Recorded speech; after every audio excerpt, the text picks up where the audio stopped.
आज का दिन निर्णायक है क्योंकि महाराष्ट्र में निकाय चुनाव को लेकर जो नतीजे आने वाले हैं वो आज ये तय कर देंगे कि आखिर महाराष्ट्र का किंग, ऐसे तो देवेंद्र फडणवीस जी हैं, मुख्यमंत्री हैं, भाऊ हैं, लेकिन बीएमसी का बॉस कौन होगा, आमची मुंबई पर किसका कब्जा होगा, ये आज तय हो जाएगा। बहुत सारे मुद्दों को अगर ध्यान में रखें तो सबसे महत्वपूर्ण मुद्दा इस बीएमसी चुनाव को लेकर ये छाया रहा कि आखिरकार जो आज के नतीजे होंगे, जो आज का परिणाम होगा, वो ये तय करने वाला है कि 26 सालों तक जो लिगेसी जिस पर सीधे सीधे शिवसेना का कब्जा था, क्या इस बार उनके हाथ से वो निकलने वाला है, क्या बीएमसी में कमल खिलने वाला है। क्योंकि 2017 के बाद जो चुनाव 2025 में होने थे, 2022 में होने थे, वो 2025 में हो रहे हैं, यानी पूरे 8 साल 11 महीनों के बाद चुनाव होता है। और इन चुनावों में महत्वपूर्ण देखने वाली बात यह है कि बहुत कुछ परिस्थितियां बदली भी।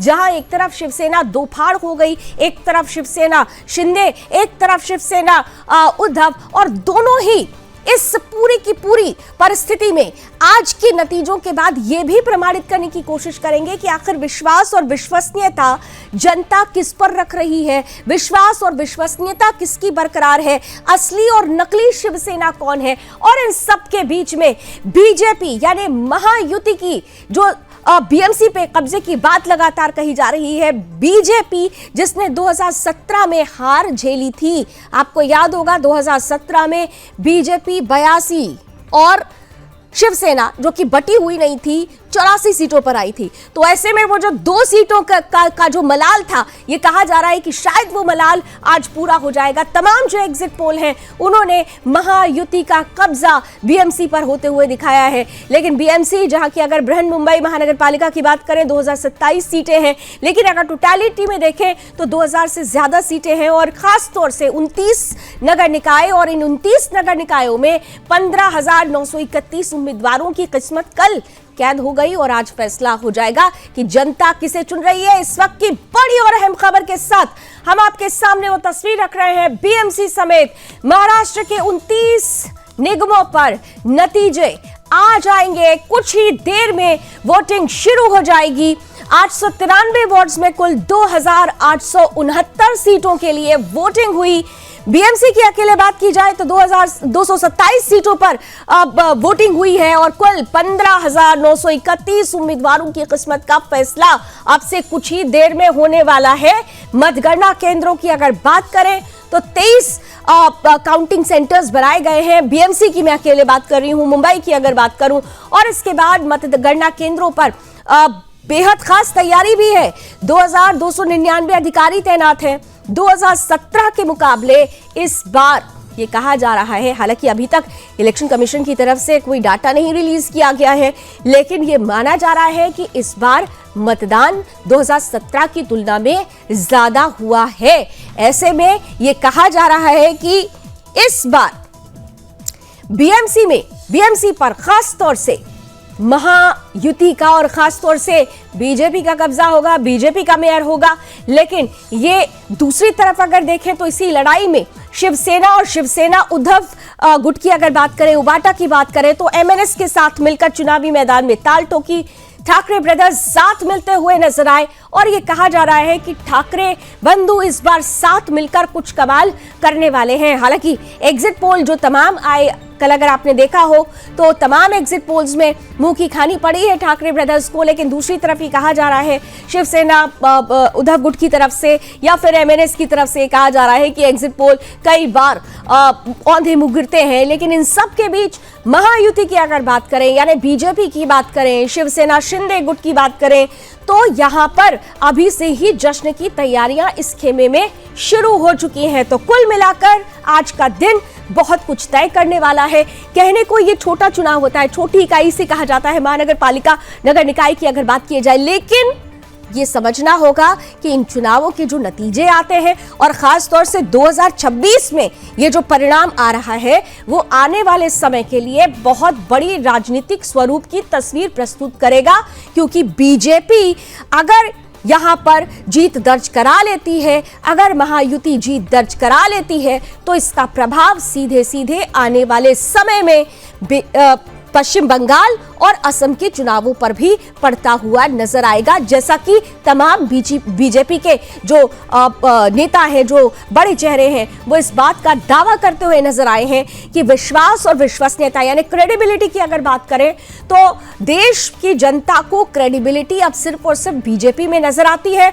यही वजह है कि न केवल वो नगर निकाय चुनाव जीतेंगे बल्कि आने वाले समय में पश्चिम बंगाल और असम के विधानसभा चुनाव में भी जीत दर्ज की जाएगी। हालांकि अगर निकाय चुनावों की बात करें, हम महाराष्ट्र निकाय चुनावों की बात करें, तो आपको याद होगा कि इससे पहले जब पंचायत चुनाव हुए तो बीजेपी ने जिस तरीके से जीत दर्ज कराई थी, हौसले काफी बुलंद हैं और यही वजह है कि बार बार महायुति की तरफ से यह कहा जा रहा है कि हमने तो जीत का जश्न मनाने की तैयारी पहले ही कर ली है। अकेले बीएमसी की अगर बात करते हैं, बृहन मुंबई महानगर पालिका की बात करते हैं, तो एशिया की सबसे बड़ी महानगर पालिका है ये। और सोचिए कि इसका जो बजट होता है वो कई राज्यों के बजट के बराबर, यानी 74,000 करोड़ से भी ज्यादा का बजट वाली ये महानगर पालिका, इस पर 26 सालों से अगर देखें तो 26 सालों तक शिवसेना का कब्जा रहा। वो शिवसेना जो बटी हुई नहीं थी, वो शिवसेना जो एक थी। लेकिन इस बार 1996 से लेकर 2017 तक की अगर बात करें तो शिवसेना, लेकिन 2026 में जो चुनाव हुआ इसमें यह कहा जा रहा है कि अब तो महायुति यानी बीजेपी नी महायुति का कब्जा इस बीएमसी पर होने वाला है। क्या होगी तस्वीरें कुछ ही देर में हमारे साथ ये स्पष्ट होने लगेगा। 10 बजे से काउंटिंग शुरू हो जाएगी, लेकिन इस बीच परिस्थिति क्या है, स्थिति क्या है, आइए जरा जल्दी से हमारे तमाम जो सहयोगी हैं वो ग्राउंड पर जुड़ चुके हैं, उनके पास अब आपको लिए चलती हूं और उनसे बात करते हैं कि आखिर क्या स्थिति बनती हुई नजर आ रही है। हमारे साथ छत्रपति संभाजी नगर से मेरे सहयोगी बाबूलाल राठौर जुड़े हुए हैं और मैं देख पा रही हूं कि स्नेहा जोशी नागपुर से मुस्कुराता हुआ चेहरा जुड़ चुकी है हमारे साथ, और साथ ही साथ प्रभाकर गिरी हमारे साथ जुड़ चुके हैं, मेरे सहयोगी मुंबई से जुड़ चुके हैं। आप तीनों को बहुत गुड मॉर्निंग, और मुझे लगता है आप लोगों के लिए भी आज का दिन बहुत खास होने वाला है। मैं प्रभाकर आपके साथ ही शुरुआत करना चाहती हूँ। मुंबई की बात करते हैं। आमची मुंबई किसकी, क्या लग रहा है आपको? दावे तो खूब हो रहे हैं, लेकिन आपको क्या लग रहा है? जी लावनी, गुड मॉर्निंग, और सभी मेरे जितने मेरे सहयोगी हैं सबको गुड मॉर्निंग। अच्छा, मैं यहाँ मुंबई की बात करें तो मुंबई पे अभी तक तो देखा जा रहा है जिस तरह से बातें निकल के आ रही हैं, तो वो मुंबई पे महायुति का ही कब्जा लग रहा है और यहाँ पर जो है तैयारी जोरों शोरों में चल रही है। हम दिखा सकते हैं आपको, कि कैमरामैन से कहूँगा कि मैं जरा दिखाएं जरा यहाँ का माहौल। यहाँ पर जो है अभी यहाँ पर तैयारी शुरू हो चुकी है यहाँ पर, और सारे कैमरामैन जो है यहाँ पर, सारी मीडिया जो है, मीडिया जमावड़ा यहाँ लग चुका है।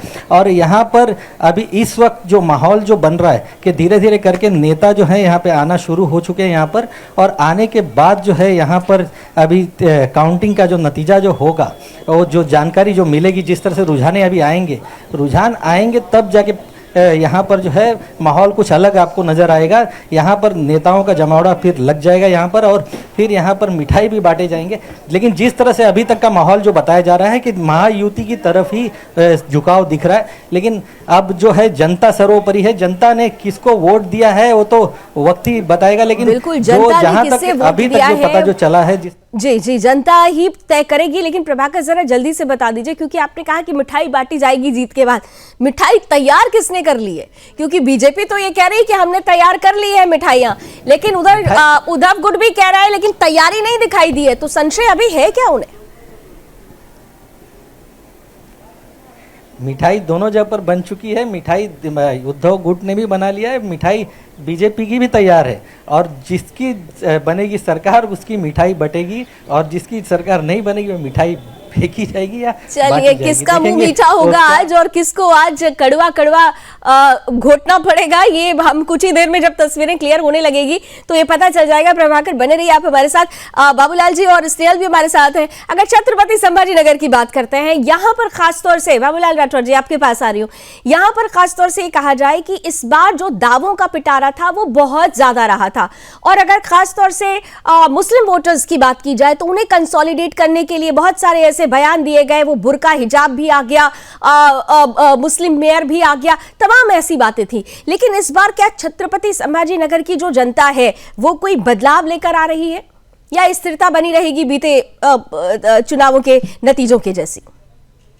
देखिए, निश्चित तौर पर काफी उत्साह छत्रपति संभाजी नगर की जनता में है, क्योंकि 9 साल के वेटिंग के बाद इस जो चुनाव है ये हुआ है। और खास बात यह है कि छत्रपति संभाजी नगर नामकरण के बाद ये पहला महानगर पालिका का चुनाव है, इसको लेकर भी भारी उत्सुकता है। लेकिन अगर हम बात करें मतगणना की तो कुछ काउंटडाउन शुरू हो चुका है, कुछ ही मिनट में अगर हम कहें तो बचे, क्योंकि 10 बजे से मतगणना शुरू हो जाएगी। छत्रपति संभाजी नगर में मतगणना के लिए 4 मतगणना केंद्र बनाया गया है, जिसमें इस वक्त मैं मौजूद हूं। उस्मानपुरा का टेक्नोलॉजिक इंजीनियर कॉलेज है, यहां पर भी मतगणना केंद्र बनाया गया है। आप देख सकते हैं कि यहां पर तगड़ा पुलिस का बंदोबस्त तैनात किया गया है, पुलिस के जवान तैनात है, बैरिकेड यहां पर लगे हुए हैं।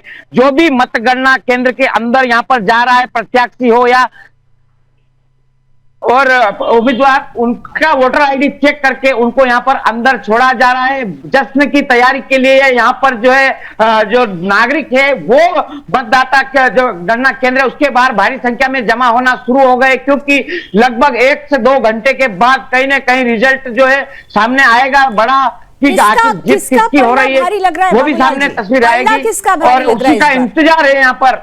और बस कुछ ही देर का इंतजार है, क्योंकि 10 बजे से मतगणना शुरू होगी और जीत का दावा लगातार हम कल जब वोटिंग हुई थी तो कई जी, पड़ला किसका भारी लग रहा है इस बार? वेटेज किसमें ज्यादा लग रहा है?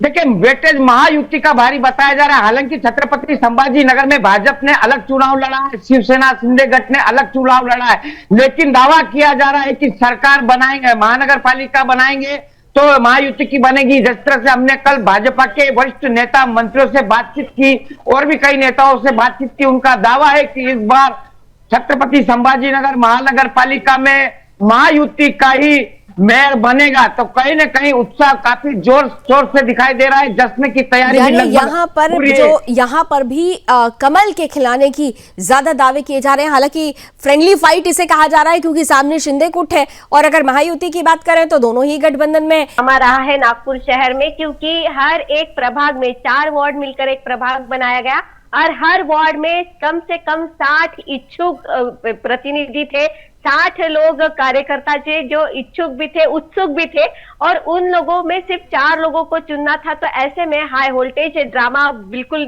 जम के चला है नागपुर में। और उन नागपुर में से अब क्योंकि जो कार्यकर्ता ग्राउंड पर काम करने वाले थे वो शहर छोड़कर ही चले गए कि ना हम शहर में हैं और ना हम काम कर रहे हैं, तो इस मोड़ तक यहाँ पर ड्रामा देखा गया। कार्यकर्ताओं के दुकान घर जलाने से लेकर यहाँ पर जो कैंडिडेट है उन पर जानलेवा हल्ला होने तक भी जो है यहाँ पर हर चीज देखी गई, पैसे का लेन देन हो या फिर हर चीज जो पॉलिटिकल चीज जो हर इलेक्शन में लोगों को एक भ्रम तैयार करने वाला होता है, वो हर चीज नागपुर शहर में देखी गई। लेकिन फिर भी पिछले 20 साल से नागपुर महानगर पालिका में भारतीय जनता पार्टी का वर्चस्व रहा है और उसी के चलते जितने भी विधायक है, सिर्फ एक विधायक जो है नागपुर में कांग्रेस का है, बाकी हर विधायक जो है वो भारतीय जनता पार्टी के है। तो उन्होंने अपने पुरजोर लगाकर पूरा ये जो नागपुर महानगर पालिका का चुनाव है उतना ही सीरियसली जो है उसका प्रचार किया है जितना वो बड़ा जो इलेक्शन का प्रचार करते हैं। बिल्कुल गली गली में प्रचार हुआ है, हर एक कॉम्प्लेक्स में प्रचार हुआ है, हर एक घर के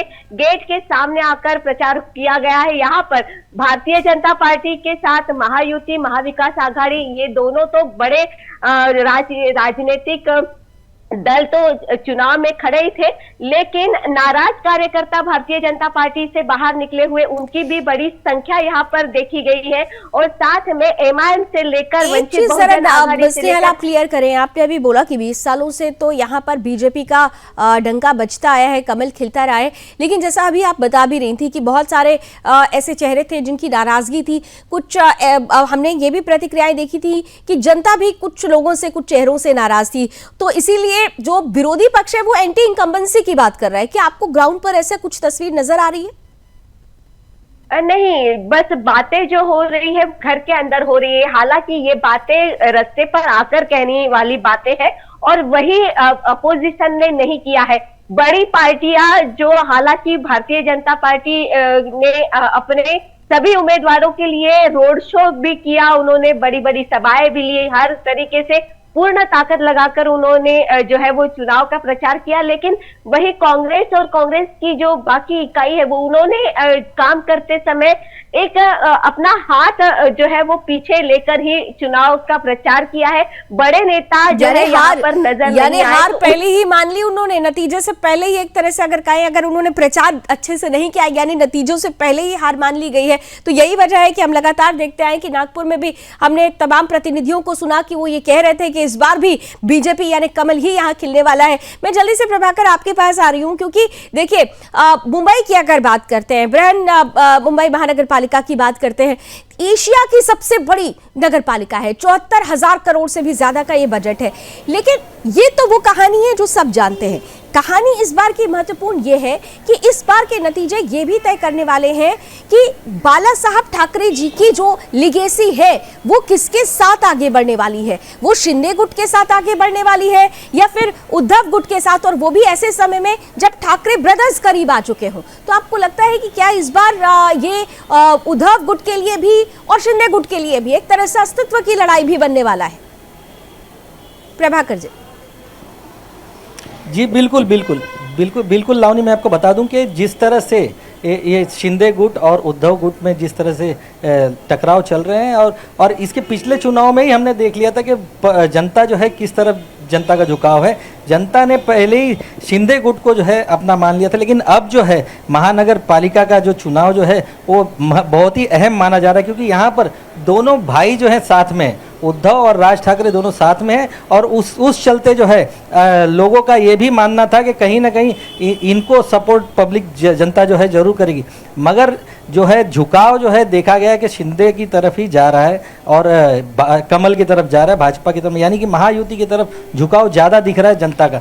जिनसे भी सवाल करो उसमें से 10 में से 8 लोगों ने तो अपना जो है राय जो है क्लियरली हमें बताया कि उनका झुकाव जो है महायुति की तरफ है। मगर फिर भी जो रिजल्ट जो है अभी 10 बजे से जो काउंटिंग जो शुरू हो जाएगा और जो रुझाने जो आने लगेंगे वो तो हमें पता चल जाएगा कि किस तरह से जनता ने जो बोल रही है वही हुआ है। जनता ने जो बोला है क्या वो सच है, क्या बस हमें सिर्फ बताया गया कि इस तरह से होने वाला। लेकिन अभी भी कार्यकर्ता जो है, भाजपा के कार्यकर्ता और महायुति के, हम कह सकते हैं कार्यकर्ता, आश्वस्त है कि जीत उनकी पक्की है और जनता जो है उन्हीं को अपना सर्वोपरि जो जनता जो है, जनता ने उनको ही चुन के लाना है। जिस तरह से जनता की बातें हो रही, लेकिन अभी देखना यह है कि क्या आता है, नतीजा क्या आता है। और सभी वही टकटकी उसी पर नजर गड़ाए, सब बैठे लगा रखी है। रुझान अभी रुझान आने लगेंगे और उसके बाद से बहुत सारे और दावों की पिटारे खुलने लगेंगे, लेकिन जनता जनार्दन बहुत कुछ तय करने वाली है। बाबूलाल हमारे साथ जुड़े हुए हैं छत्रपति संभाजी नगर से। 115 सीटें यहाँ पर हैं। बाबूलाल जी,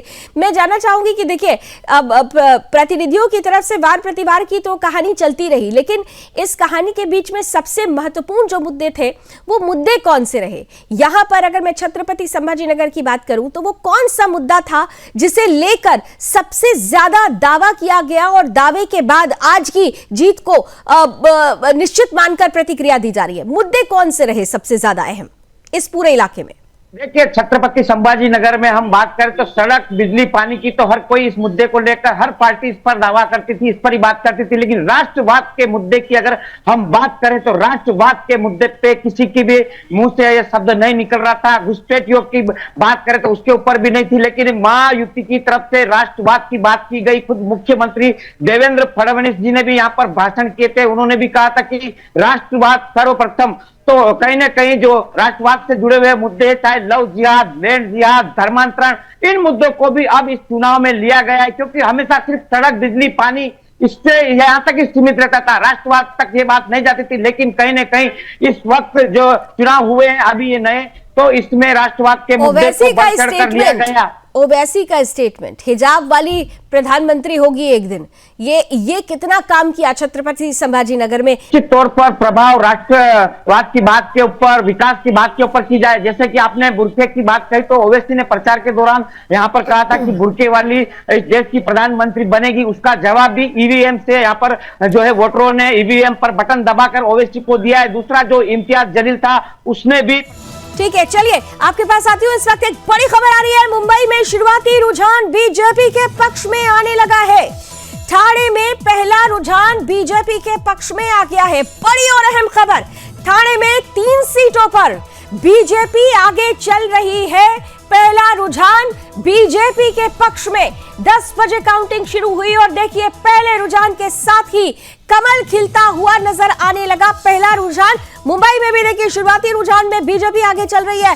ठाणे में पहला रुझान बीजेपी के पक्ष में आया है। 3 सीटों पर बीजेपी ठाणे में आगे चल रही है। बड़ी और अहम खबर इस वक्त आपके सामने टीवी स्क्रीन पर है। काउंटिंग हो रही है और काउंटिंग के दौरान कमल यहां पर खिलता हुआ नजर आ रहा है। मुंबई में भी पहला रुझान बीजेपी के पक्ष में आने लगा है। जल्दी से प्रभाकर आपके पास आते हुए, मुंबई की अगर बात करें तो बीएमसी के रुझान में बीजेपी 12 सीटों पर आगे हो चुकी है, 12 सीटों पर, और पुणे में 8 सीटों पर। लेकिन प्रभाकर, बीएमसी में बहुत खास है इस बार का चुनाव। बीएमसी के लिहाज से देखें तो यहां पर तो कमल खिलता हुआ पहले रुझान में नजर आने लगा।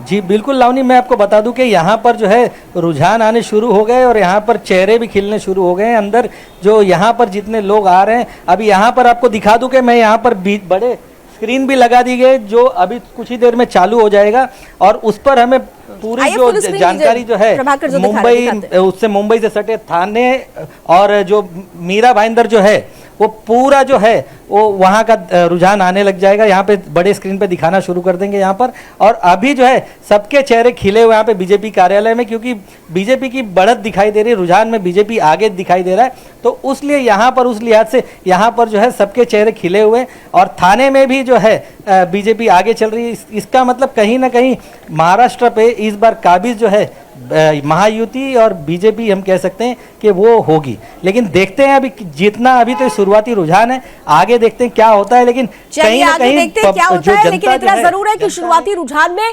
बीजेपी ने बढ़त बना ली है। 12 सीटों पर बीजेपी शुरुआती रुझान में आगे चल रही है। राजू एस गोयल साहब हमारे साथ जुड़े हुए हैं, सीनियर जर्नलिस्ट है। राजू जी, आज का दिन बहुत खास होने वाला है, आपको क्या लग रहा है? आमची मुंबई किसकी? बड़ी बात तो यह है कि इस वक्त जो लाडली बहन योजना का फायदा बीजेपी और शिंदे गुट को होने वाला है, तो जितनी बहनें हैं जिन्होंने विधानसभा लोकसभा में खुल के जो मतदान किया, वही यहाँ पे नजर आता दिखाई दे रहा है। तो अच्छा, बीजेपी और यूटी, आप कह रहे हैं कि लाडली बहन योजना का बहुत ज्यादा प्रभाव पड़ा है, लेकिन यहाँ पर अच्छा, लेकिन यहाँ पर बहुत सारी और भी मुद्दे थे। अगर मुद्दों की बात करें तो ये जो चुनाव है, क्या आपको लग रहा है कि जो ठाकरे ब्रदर्स हैं और हिंदू हृदय सम्राट बाला साहब ठाकरे जी की जो लिगेसी को आगे बढ़ाने की जो सक्सेसर है, उनका भी आज बहुत हद तक फैसला हो जाएगा कि जनता किसको ज्यादा अधिक बाला साहब जी के करीब पाती है? वो शिवसेना शिंदे गुट को पाती है या फिर उबाटा को? देखिए, मसला उभाटा वाला तो चल ही रहा है, लेकिन जो राज ठाकरे ने उत्तर भारतीयों का मुद्दा बार बार उठाया कि उत्तर भारतीयों को हम उतरने नहीं देंगे ट्रेन से, इससे उत्तर भारतीय समाज जो उभाटा के साथ जुड़ा था वो उसमें वोटों में बहुत बड़ी सेंध लग गई है और इसका फायदा भाजपा को होता हुआ नजर आ रहा है। मतलब आप ये कह रहे हैं कि जो गैर मराठी वोटर्स हैं वो चिटक गए? जी पक्का पक्का, बहुत बड़ा इम्पैक्ट होता है, बहुत बड़ा इम्पैक्ट होता है इसका। बाबूलाल, बहुत बड़ा इम्पैक्ट होता है इसका, क्योंकि यहाँ हमने देखा कि अप्रोक्सीमेटली 57% के लगभग देखें तो यहाँ पर गैर मराठी वोटर्स हैं। ऑल एंड ऑल अगर हम महाराष्ट्र की बात करते हैं तो अगर जिस तरीके से, जैसे राजू साहब अभी कह रहे हैं, बाबूलाल जी ये सवाल मेरा आपसे है, जैसा कि राजू एस गोयल जी कह रहे हैं कि क्योंकि राज ठाकरे साथ आ गए और मुद्दा उठा और गैर मराठी जो वोटर्स हैं वो उबाटा से चिटक गए, जिसका फायदा बीजेपी और शिंदे गुट यानी महायुति को मिल सकता है। क्या आपने ग्राउंड पे आपने भी यही महसूस किया, बाबूलाल राठौर?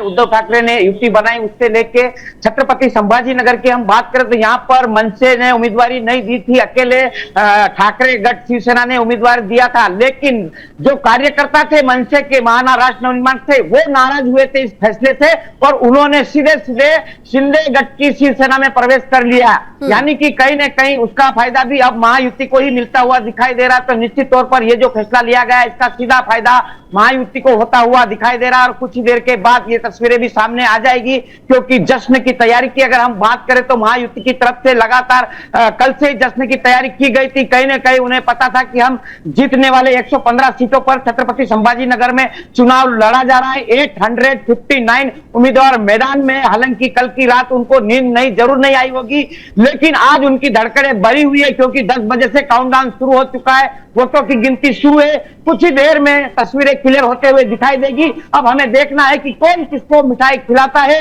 और कौन जो है इस चुनाव के नतीजे को लेकर नाराज होकर यहां से जाता हुआ दिखाई देता है। हम लगातार बने हुए हैं और यहां पर बैरिकेड लगे हुए हैं, उम्मीदवार बाहर खड़े हैं जश्न की तैयारी के लिए। लेकिन कौन सा उम्मीदवार यहां पर जश्न मनाएगा, ये तस्वीरें भी हम अपने दर्शकों को दिखाएंगे। कौन सा उम्मीदवार जश्न मनाएगा, ये तस्वीरें सामने आएंगी। लेकिन स्नेहल, एक और सवाल है। देखिए, ये जो चुनाव थे, क्या जाता है ना कि निकाय चुनाव की अगर बात करें तो जो लोकल कैंडिडेट्स होते हैं उनका सबसे ज्यादा महत्व होता है। लेकिन इस बार लोकल कैंडिडेट्स नहीं, बल्कि जो नेशनल स्तर के जो चेहरे थे उन्हें सामने रखा गया और कहीं ना कहीं से उनके माध्यम से इन लोकल कैंडिडेट्स को जीत सुनिश्चित कराने का प्रयास किया गया। क्या नागपुर में भी यही परिस्थिति नजर आई? हाँ बिल्कुल लावनी, यही परिस्थिति नागपुर में भी थी। फिर भी मोदी जी का चेहरा हो या फिर बिल्कुल एमआईएम के असदुद्दीन शाह, वो यहाँ पर आए। मतलब एक बड़ा चेहरा, बड़ा नेता, बड़ा फेम और बड़ी जो काम उन्होंने की है वही गली और गली गली में खेला है, वही काम बताए गए हैं। फिर राम मंदिर का मुद्दा हो या फिर कश्मीर का मुद्दा हो, हर चीज वही जो किया है। हालांकि नागपुर शहर तो ये गिनी पिग वाला शहर है। जो बड़ी बात करनी है देश में, उसका हर एक प्रयोग पहले नागपुर में किया जाता है। यहाँ पर अगर वो सक्सेस होता है तो वो पूरे देश में जाता है। इस तरीके की नागपुर शहर में प्रगति जो है वो नागपुर शहर की हुई है। हर एक गली हो या फिर मेन रोड हो, ये सीमेंट रोड बन चुका है। ट्रिपल लेयर जो है वो यहाँ पर पुले बन चुके हैं, फास्टर मेट्रो यहाँ पर है। यानी काम तो नागपुर शहर में तो इतने हुए हैं जो काम दिखाकर भाजपा ने अपना जो मतदान मांगा है। लेकिन चेहरे जो है वो वही बड़े चेहरे रहे हैं, वही मुद्दे जो यानी वही बात बिल्कुल वही हो गई कि प्रधानमंत्री जैसा बीते चुनावों में उन्होंने एक स्टेटमेंट दिया था कि कामदार नहीं, कामदार बोलेगा नामदार नहीं। जैसा आप बता रही हैं कि यहाँ पर तो काम भी बोला और नाम भी बोला, दोनों ही ये कमाल करके कमल खिला सकते हैं। बीएमसी इलेक्शन से जुड़ी हुई ब्रेकिंग न्यूज इस वक्त आपके सामने है। पुणे, ठाणे और भिवंडी में बीजेपी को बढ़त मिलती हुई नजर आ रही है। बीएमसी चुनाव में और बीजेपी गठबंधन 15 सीटों पर आगे चल रहा है। बीएमसी चुनाव शुरुआती रुझानों में बीजेपी को बढ़त मिल चुकी है। नागपुर में बीजेपी 5 सीटों पर आगे चल रही है। बड़ी और अहम खबर इस वक्त आपके बीच, बीएमसी इलेक्शन से जुड़ी हुई, महाराष्ट्र निकाय चुनावों से जुड़ी हुई बीएमसी में बीजेपी की लहर नजर आ रही है। बीजेपी गठबंधन 30 सीटों पर आगे बढ़त बना चुका है। ठाणे में 6 सीटों पर बीजेपी और 9 सीटों पर शिवसेना आगे चल रही है, यानी महायुति। वही बीएमसी में 3 सीटें ऐसी भी हैं जिस पर कांग्रेस ने बढ़त बना ली है। ये पहला रुझान है जिसमें बीजेपी की लहर बनती हुई नजर आ रही है। बीएमसी 227 सीटें हैं, ब्रांड मुंबई महानगर पालिका, और यहां पर कमल यानी बीजेपी ने, महायुति ने बढ़त बना ली है। बीएमसी में बीजेपी को भारी बढ़त मिलती हुई नजर आ रही है। नांदेड़ में भी बीजेपी 5 पर तो शिवसेना 5 सीटों पर आगे चल रही है। उद्धव शिवसेना की बात करें तो 18 और राज ठाकरे यानी एमएनएस 5 सीट पर आगे चल रहे हैं। ये रुझान है जो अभी आपके सामने आ रहा है। लेकिन इन सब के बीच बीजेपी की भारी बढ़त, महायुति की बढ़त आगे बनती हुई नजर आ रही है।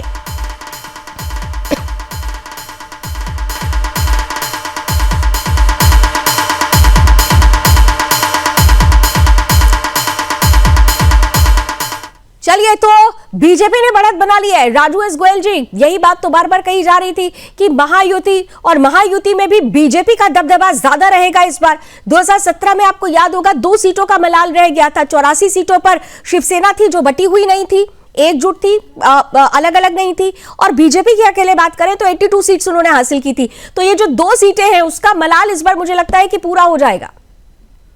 100% भाजपा महायुति ही सरकार बनाएगी मुंबई में, इसमें कोई शक नहीं है जी। 100% आपको लग रहा है? उसके पीछे उसके पीछे बड़ा जो आधार है वो क्या मानते हैं आप? थोड़ा एक्सप्लेन करके बताइएगा कि बड़ा आधार क्या है आपकी नजर में। बड़ा आधार इस तरह है, एक तो भाजपा के जो विकास के मुद्दे चल रहे हैं, जो उन्होंने बताया महायुति सरकार आती है तो मुंबई महाराष्ट्र को क्या मिलेगा। ट्रिपल इंजन की सरकार होती है, केंद्र में उनकी सरकार, राज्य में और महानगर पालिका में, तो जनता की समस्याएं हल करने का रास्ता सिर्फ यही सत्ताधारी लोग ही कर सकते हैं, ऐसा लोगों की समझ में आने लगा है। क्योंकि उद्धव ठाकरे और राज ठाकरे यदि महानगर पालिका पे कब्जा करते भी हैं, उनको जीतने के बावजूद जनता उनको वो उतनी जो निधि है ला नहीं पाएंगे केंद्र सरकार से, क्योंकि बीजेपी की ये सरकार है। इस वजह से लोगों की समझ में ये बात आने लगी है। इस कारण से लोगों का रुझान जो है भाजपा की तरफ ज्यादा है। यानी कि सत्ता जिसकी दबदबा उसका, एक तरह से कहा जा सकता है। यही चीज आप कह रहे हैं कि चरितार्थ होती हुई बीएमसी में तो एटलीस्ट यहां पर नजर आ रही है। प्रभाकर, आपके पास आते हुए देखिए, पहले रुझान जब आए तो बीजेपी ने बढ़त बना ली, लेकिन इसमें कोई दो राय नहीं है कि उबाटा पीछे पीछे चलती हुई नजर आ रही है। अभी तो फिलहाल रफ्तार पकड़ ली। अभी मैं देख पा रही हूँ कि 18 सीटों पर उन्होंने भी बढ़त बनानी शुरू कर दी है, यानी पीछे पीछे चल जरूर रही है। आगे क्या सुनिश्चित होता है ये अभी समय की गर्त में है, लेकिन पीछे पीछे रफ्तार तो उसने भी पकड़ ली है। प्रभाकर जी बिल्कुल लावनी, मैं आपको बता दूं कि पिछले 25 सालों से इस पे बीएमसी पे जो है कब्जा जो था वो शिवसेना का ही था। तो उस चलते जो है लोगों का कहीं ना कहीं बाला साहब ठाकरे की तरफ झुकाव तो है। जो पुराने जो कार्यकर्ता आप कह लीजिए, जो पुराने जो लोग जो हैं वो अभी भी इनके साथ जुड़े हुए हैं महागठबंधन के साथ, जैसे कि हम उबाटा जो है और मनसे के साथ में जो यहाँ पर जो है मराठी अस्मिता की बात भी कही जा रही थी, जिसको लेकर के यहाँ पर लोग जो है मराठी मानुस जो कह सकते हैं हम कि वो इनके तरफ झुकाव था। लेकिन कहीं ना कहीं ये मुंबई जो है वो सभी लोगों का है, सभी जाति धर्मों का है। सिर्फ एक हम ये नहीं कह सकते कि सिर्फ मराठी मानुस का हम कहें तो सभी लोग यहाँ पर इस मुंबई में रहते हैं। और जिसको आपने कहा कि सभी की मुंबई है, आपने कहा सभी की मुंबई है, और इसीलिए मैं मुस्कुराई क्योंकि यहाँ पर इस बार सभी की बात नहीं हो रही थी। सेलेक्टिव अप्रोच के साथ तमाम जो पार्टियां हैं वो आगे बढ़ रही थी। प्रभाकर, और सबसे मजेदार चीज ये थी कि एक तरफ उद्धव ठाकरे थे जो सभी की बात तो कर रहे थे, लेकिन उन्होंने गठबंधन किसके साथ कर लिया? वो उन राज ठाकरे के साथ जो कि जिनकी राजनीति ही मराठी और गैर मराठी पर चली। दूसरी तरफ जो कांग्रेस थी उसने ये कोशिश की थी कि कंसोलिडेट कर सके वो मुस्लिम वोटर्स को, लेकिन जैसे ही एमआईएम की तरफ से जो रिएक्शन आए थे हिजाब और बुर्के को लेकर, कहीं ना कहीं से वहां पर वो वोटर्स छिटकते हुए नजर आए। तो क्या आप मानते हैं कि ये जो दोनों इंपैक्ट था उसी का फायदा यहां पर बीजेपी को मिलता हुआ नजर आ रहा है? जी बिल्कुल बिल्कुल, ये फायदा वही उन्हें हुआ है। और दूसरा जो है हिंदू जो है अब जो पहले जैसा नहीं रह गया, सेकुलर अब नहीं रह गया। हिंदू अब कहीं ना कहीं अपने समझ में आ गया है उसको कि हमें किस तरफ जाना है। जो अगर हिजाब वाली जो बातें जो निकली उसको लेकर के वोटर जो है बहुत जल्दी अपना मुंह घुमा लिया उन लोगों ने, और कांग्रेस और की तरफ से भी मुंह घुमा लिया गया। तो अब जो है कांग्रेस की सीटें जो हम अभी भी जो रुझानों में जो देख रहे हैं वो महज 2 दिखाई दे रही है वहाँ पर। और हम कह सकते हैं कि वहाँ कांग्रेस की जो सीट जो है वो इतना ज़्यादा नहीं होगा कि वो कहीं भी सरकार में कुछ हिस्सा दे सके। चलिए, पिछली बार 31, पिछली बार की अगर बात करें तो कांग्रेस 31 सीटें तो लेकर आई थी, लेकिन इस बार आप कह रहे हैं कि वो भी संभावना कम लगती है। लेकिन चलिए, समय के गर्त में बहुत कुछ है, धीरे धीरे वो पिक्चर भी क्लियर हो जाएगी। इलेक्शन ब्रेकिंग आपके सामने है। महाराष्ट्र नगर निगम में बीजेपी को जबरदस्त बढ़त बनती हुई मिलती हुई नजर आ रही है। जलगांव, पनवेल, धुले में भी बीजेपी आगे बढ़ गई है रुझानों में। संभाजीनगर, मालेगांव में ओवैसी और बीजेपी यानी एमआईएम और बीजेपी के बीच में कांटे की टक्कर है। बीजेपी की अगर बीएमसी की अगर बात करें तो बीएमसी में भी महायुति ने बढ़त बना ली है। महाराष्ट्र नगर निगम में बीजेपी को जबरदस्त बढ़त मिलती हुई नजर आ रही है। जलगांव, पनवेल, धुले में बीजेपी आगे है। संभाजीनगर, मालेगांव में एमआईएम और बीजेपी की जबरदस्त टक्कर है। एक और बड़ी खबर, बीएमसी में कांग्रेस भी देखिए धीरे धीरे, अभी 3 सीटें थी, अब 10 सीटों पर आगे चल रही है। बीएमसी में अजित पवार की पार्टी एनसीपी 1 पर और अन्य 6 सीटों पर आगे चल रहे हैं। मुंबई, ठाणे, नागपुर, पुणे में बीजेपी आगे चल रही है। रुझानों में थोड़ा सा क्लियर करें यहां पर, कोई थोड़ी जल्दीबाजी मत कीजिए, क्योंकि अच्छा ठीक है यहां पे क्लियर कर देते हैं। बीएमसी की अगर हम बात करें 227 सीटें, वहां पर कांग्रेस 10 सीटों पर आगे चल रही है।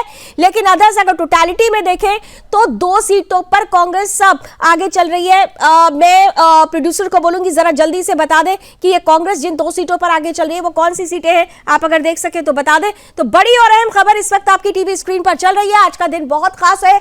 निकाय चुनाव जो पूरे 8 साल 11 महीने के बाद हुए और 8 साल 11 महीनों के बाद 2026 में जब ये चुनाव हो रहे हैं तो बहुत कुछ बदल चुका है। जहां 2017 में शिवसेना 2 भागों में नहीं बटी थी, एनसीपी 2 धड़ों में नहीं बटी थी, वहां पर इस बार ये 2 जो धड़े बन गए हैं उनका प्रभाव कितना हुआ, जनता किस पर विश्वास और विश्वसनीयता को बरकरार रख रही है, इसका फैसला भी, इसका निर्णय भी आज के जो नतीजे आएंगे, आज के जो परिणाम आ रहे हैं उनसे तय होने वाला है। लेकिन जो पहली नजर, जो रुझानों की पहली तस्वीर आई है सामने, वो महायुति के लिए उनके चेहरों पर खुशी की लहर लेकर आई है और खास तौर से बीजेपी के लिए, क्योंकि बीजेपी ने बढ़त बनाई हुई है। बीएमसी में भी मुंबई, ठाणे, नागपुर, पुणे में बीजेपी आगे है। रुझानों में अभी अगर ऐसे देखें ऑल एंड ऑल तो 2 सीटें, अभी हम आपको कुछ ही देर में ये बताएंगे कि 2 सीटें कौन सी है।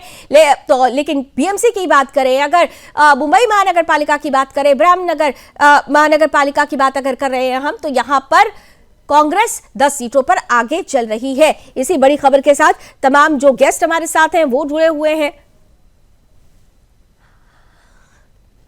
चलिए, हमारे साथ रमेश ठाकुर जी जुड़ चुके हैं, जाने माने राजनीतिक विश्लेषक हैं और सामना के संपादक भी रह चुके हैं। रमेश जी, बहुत बहुत स्वागत है। और क्योंकि आप मुंबई को, महाराष्ट्र को बहुत करीब से समझते और जानते हैं, 2017 के बाद 2026 में चुनाव होते हैं, पूरे 8 साल 11 महीने हो गए सर। लेकिन आज जो फैसला आने वाला है वो फैसला पूरे के पूरे महाराष्ट्र को किस दिशा में लेते हुए, किस दिशा में ले जाते हुए नजर आता है? देखिए लावनी, कोई भी चुनाव होता है लोकतांत्रिक व्यवस्था में बहुत मायने रखते हैं। अब चूंकि ये चुनाव कई सालों के बाद, एक बड़ा गैप और अंतराल बीता है, उसके बाद में चुनाव हो रहा है। उसमें मुंबईकर जितने भी हैं बड़े उत्साहित थे कि हमें वोट करना है, क्योंकि निकाय चुनाव जो होता है वो बड़े डेवलपमेंट के लिए नहीं जाना जाता है। आपकी गलियों की नाली, आपकी सफाई, पार्कों की सफाई और रोड्स वगैरह, इसके लिए सब माना जाता है। और रही बात, बीएमसी को दुनिया का सबसे धनी एक निकाय माना जाता है, सबसे महंगा उसको माना जाता है। लेकिन सबसे बड़ी बात यहाँ पे है, जो अभी आपने कहा कि जो इतना बड़ा 8 साल के तकरीबन उसके बाद जब चुनाव हो रहा है, जब शिवसेना एक छत्र राज किया करती थी और एक लंबे समय तक उनकी बीएमसी पे हुकूमत रही, लेकिन उसके बाद में 2 धड़े हो गए, शिंदे गुट अलग चला गया है, एनसीपी से भी ये टूटते हैं और राजनीतिक इतने सारे गतिविधियां हुई हैं और इतने इतिहास बने जिसका मतलब कोई हिसाब नहीं है। अब बात आ जाती है चुनाव को लेके। इस चुनाव में लोगों को उम्मीदें इसलिए थी कि ये चुनाव होगा, हमारी जो व्यवस्थाएं पहली मुंबई के लोगों के लिए, लोकल्स के लिए थी, वो सारी चीजें होंगी। लेकिन पहला एक जब हमने वोटिंग का समय देखा, उस समय उदासीनता कम से कम वोटरों के अंदर दिखाई दी। मुझे ये उम्मीद लग रही थी कि ये 70 पार हो गया या 75% तक जाएगा, लेकिन कमोबेश वैसा ही रहा जो इलेक्शन कमीशन कई वर्षों से ये गति पकड़ता आया था, और कोशिश रही थी कि कोई भी चुनाव चाहे छोटा हो चाहे बड़ा हो, उसमें वोटरों की भागीदारी ठीक ठाक हो, अच्छी सुनिश्चित रहनी चाहिए, लेकिन वैसा कमोबेश इस बार हो नहीं पाया। उदासीनता वैसे ही बरकरार रही जैसे बिहार के चुनाव में और के चुनावों में हम लोग देखी है। नहीं तो ये उदासीनता तो रमेश जी हमने 2017 में भी देखी थी। मुंबई की अगर इटसेल्फ हम बात करें तो हमने देखा है कि वो उदासीनता क्यों ऐसा होता है कि मुंबई का जो बहुत बढ़ चढ़ कर जो हिस्सा लेने वाली बात होती है वो दर्ज होता हुआ मुंबई से खास तौर से नजर नहीं आता है। नहीं, ये देखो लावनी जी, ये जो है ना, ये इसका खामियाजा और इसकी विफलता मुझे लगता है इलेक्शन कमीशन के सर पे जानी चाहिए, किसी नेता के ऊपर, किसी के ऊपर नहीं जानी चाहिए। जब आप पानी की तरफ ऐसे बहा रहे हो और हर तरीके SIR भी करवा रहे हो, सब कुछ आप करवा रहे हो, उसके बावजूद भी अगर जो वोटर है वो अपने घर से निकल के पोलिंग बूथ तक अगर नहीं जा पा रहा है, तो इसमें तो आपकी सीधी सीधी विफलता कही जाएगी। अब इसमें 2-3 चीजें साफ निकल के आती हैं। पहली तो ये है, ठीक है, वोट प्रतिशत चाहे 20% हो जाए या 33% हो जाए, यूरोपियन कंट्री की तरफ हमारे यहाँ तो व्यवस्था है नहीं कि भाई 33% से कम अगर वोटिंग होती है तो उस चुनाव को रद्द कर दिया जाए। हमने गाजियाबाद में देखा था, एक जो उपचुनाव हुआ था उसमें 33% चुनाव हुआ था, लेकिन उसका रिजल्ट फिर भी डिक्लेयर करा गया, जो जीता उसको कैंडिडेट को माना गया। ऐसी व्यवस्था तो हमारे पास है नहीं, लेकिन मुझे लगता है होना चाहिए। अगर 40 या 45% अगर पोलिंग कहीं पे भी होती है तो उसको चुनाव को निरस्त करना चाहिए। खैर, ये बहुत बड़ी बहस हो जाएगी इस पे। मुझे लगता है जो हुकूमत में बैठे हुए, चाहे सेंट्रल में चाहे स्टेट में हो, तो उनको इस पे मंथन करना चाहिए। बात आ जाती है BMC की। देखो, इसमें जो मेन पहलू इस बार का है, क्योंकि इसमें ना सिर्फ हिंदुस्तान की नजर है, कई देशों की भी इस चुनाव पे नजर है। अब इसमें जो ठाकरे ब्रदर्स हैं वो इतने समय के बाद एक साथ जुड़े हैं। अब जुड़ने का भी सीधा सीधा दिखाई देता है कि भैया आपकी जो, बिल्कुल हाँ, आपकी जो सियासी जमीन है वो तो खिसक गई है। अब उसको समेटने के लिए, उसको इकट्ठ करने के लिए, उसको यथावत करने के लिए आप उसको मजबूरी में कह लो, साथ में क्या ये रमेश जी आपने बहुत महत्वपूर्ण मुद्दा उठा दिया है। तो सवाल ये भी है कि क्या आपको लगता है कि MNS के साथ गठबंधन करना उद्धव ठाकरे की मजबूरी थी? क्योंकि जिस तरीके से लिगेसी की अगर बात की जाए तो पहले भी ये देखा गया था, जब शिवसेना बटी नहीं थी उस वक्त भी ये कहा जाता था कि हिंदू हृदय सम्राट बाला साहब ठाकरे जी की छवि अगर किसी में देखनी है तो वो राज ठाकरे में ज्यादा नजर आती है। हालांकि जो सक्सेसर होंगे वो उद्धव ठाकरे ही होंगे, सुपुत्र तो उद्धव जी ही हैं, लेकिन उसके बाद जिस तरह से परिस्थिति बनी और उद्धव उस जो लिगेसी थी उसको बहुत ज्यादा आगे बढ़ाने में सफल नहीं हो पाए, तो क्या एक तरीके से मजबूरी थी कि उनको MNS से राज ठाकरे के साथ हाथ मिलाना पड़ा? और ये मजबूरी क्या उनके ऊपर इस बार भारी पड़ गई क्योंकि लोग ये समझ गए कि उद्धव अकेले तो कुछ नहीं कर सकते, इसीलिए विश्वास और विश्वसनीयता अभी भी शिंदे गुट की तरफ ज्यादा बनी हुई नजर आती है? मैं आपके सवाल को बड़ा करता हूं कि ये ऐसा हुआ क्यों। ये ऐसा इसलिए हुआ, जब बाला साहब ठाकरे जब जीवित थे तो उनका जो एक ये कह लो कि जब राजनीतिक रिटायरमेंट का उनका समय आया था या उनका मन बना था, तब उनका पहला रुझान और पहली नजर राज ठाकरे पे ही थी। उनको लगता था कि पहली कमान राज ठाकरे को दी जाए, उसके बाद में सब ठीक ठाक चलेगा, फिर उद्धव ठाकरे के साथ में रहेंगी, फिर आदित्य वगैरह सब लोग ये देखेंगे। बात यहीं पे बिगड़ी थी। जब बाला साहब का रुझान राज ठाकरे की तरफ बढ़ा तो घर में कॉन्फ्लिक्ट पैदा हो गया। उन्होंने कहा नहीं, पार्टी घर की है, इसको विखरित नहीं होनी चाहिए। एकनाथ शिंदे का आपने जिक्र करा, एकनाथ शिंदे ने इसी कॉन्फ्लिक्ट का तो फायदा उठाया। वो जैसे मीम्स उनके बाद में चलते रहे कि भाई भाइयों के लड़ाई में ये घर का जो नौकर था, ड्राइवर था, उसने मजे मार लिए, और वैसा ही हुआ, इसमें कोई दो राय नहीं है। अब बात आ जाती है मेन ये नहीं, लेकिन विश्वास और विश्वसनीयता की भी तो बात थी ना। लिगेसी में विश्वास और विश्वसनीयता, क्रेडिबिलिटी बहुत मायने रखती है। नहीं, क्रेडिबिलिटी माने रखती है, लेकिन आज के समय में रागिनी जी आप देखते हो कि राजनीतिक कोई भी बंदा है, उसका अपना, उसकी ताकत क्या है, उसका जनाधार, उसके पीछे उसके सपोर्टर। जब सपोर्टर ही आपके पास नहीं है, जब जनाधार ही आपके पास नहीं है, तो काहे की नेतागिरी करोगे भैया? और काहे का आप रिप्रेजेंट लोगों को करोगे? मैं आपको कहता हूं, आप एक बड़ी पत्रकार है देश की, अगर आप पत्रकारिता टीवी आपको ना मिले, स्क्रीन आपको ना मिले, तो आपकी जो काबिलियत है वो कहाँ जाहिर हो पाएगी? वही इन नेताओं के पास है। पता चला आपने शिवसेना आपकी घर की पार्टी थी, आज वो पार्टी और सिंबल भी चोरी करके कोई ले गया, तो आपके पास बचा क्या? तो यही बात, मजबूरी ये है, मजबूरी में आप लोग दोनों साथ आए कि भैया किसी तरीके से जो हमारा नेतागिरी का जो एक जो वजूद है वो कम से कम बचा के रखो।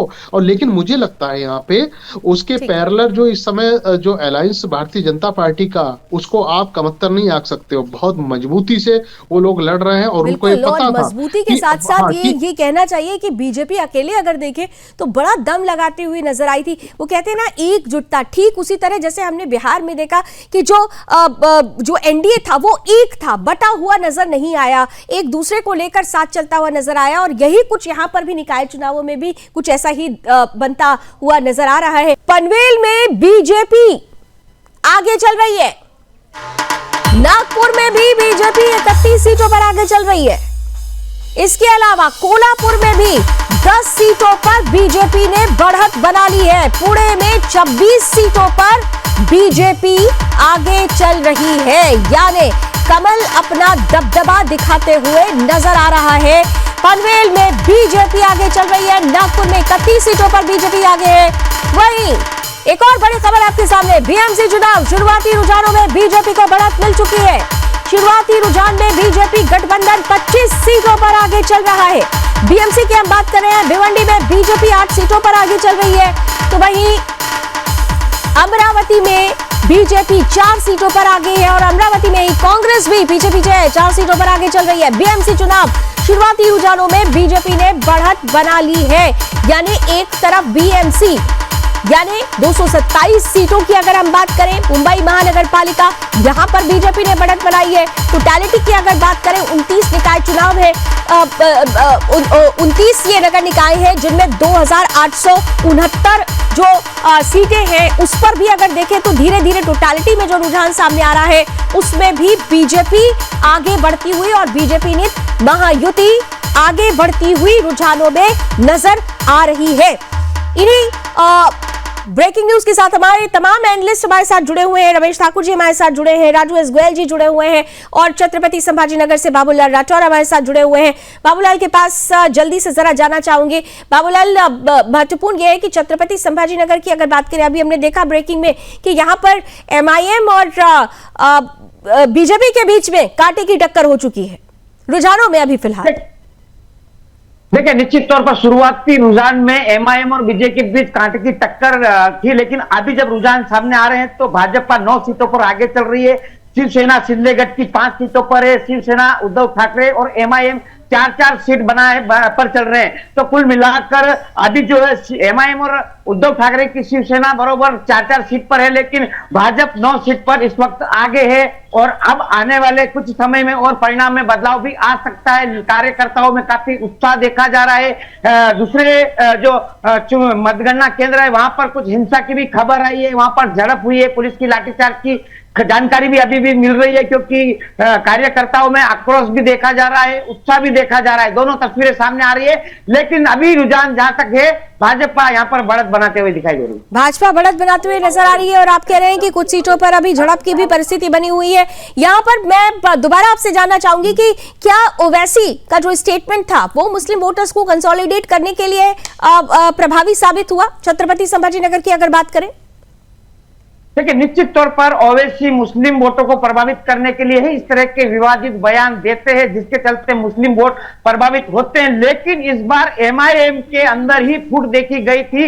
इम्तियाज जलील जो प्रदेश अध्यक्ष है उनके ऊपर आरोप लगाया गया था कि उन्होंने नोटों के बंडल लेकर जो उम्मीदवार चुनकर नहीं आ सकते ऐसे उम्मीदवार को टिकट दिया है। उसके चलते उनके ही पार्टी के कार्यकर्ताओं के अंदर जमकर वाद विवाद हुआ था, मारपीट हुआ था, उसके लेकर नाराजगी देखी जा रही है, जिसके चलते माना जा रहा है कि एमआईएम में जो मुस्लिम वोट है वो भी अब डिवाइड होंगे। कुछ वोट कांग्रेस की तरफ जाते हुए दिखाई दे रहे हैं, कुछ वंचित बहुजन आघाड़ी की तरफ जाते हुए दिखाई दे रहे हैं। तो कहीं ना कहीं जो पहले कभी एक साथ एमआईएम को वोट मिलते थे, मुस्लिम को वोट, वो अब डिवाइड होते हुए नजर आ रहे हैं, जिसके चलते कहीं ना कहीं जो है एमआईएम टक्कर कहा जा रहा था भाजपा का पार्टी, वो बिल्कुल नहीं होती हुई दिखाई देगी, क्योंकि मुस्लिम वोट डिवाइड है। चलिए, तो यानी कहीं ना कहीं से अंदरूनी खींचतान का ही एक बड़ा असर यहाँ पर है कि बीजेपी का पलड़ा, महायुति का पलड़ा यहाँ पर भारी होता हुआ नजर आ रहा है। राजू एस गोयल साहब भी हमारे साथ हैं।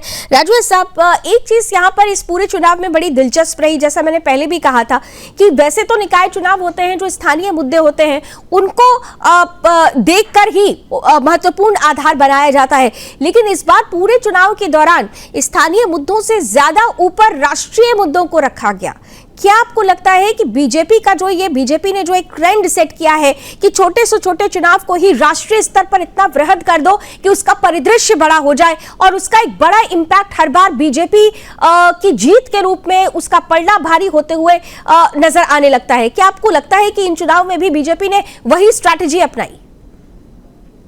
देखिए क्या है, मुंबई महानगर पालिका का जो चुनाव है, एक छोटे राज्य के बराबर का बजट होता है और भाजपा 9 राज्यों के बराबर सर, 9 राज्यों के बराबर 74,000 करोड़ से ज्यादा का बजट है। उनका एक 9 स्टेट्स।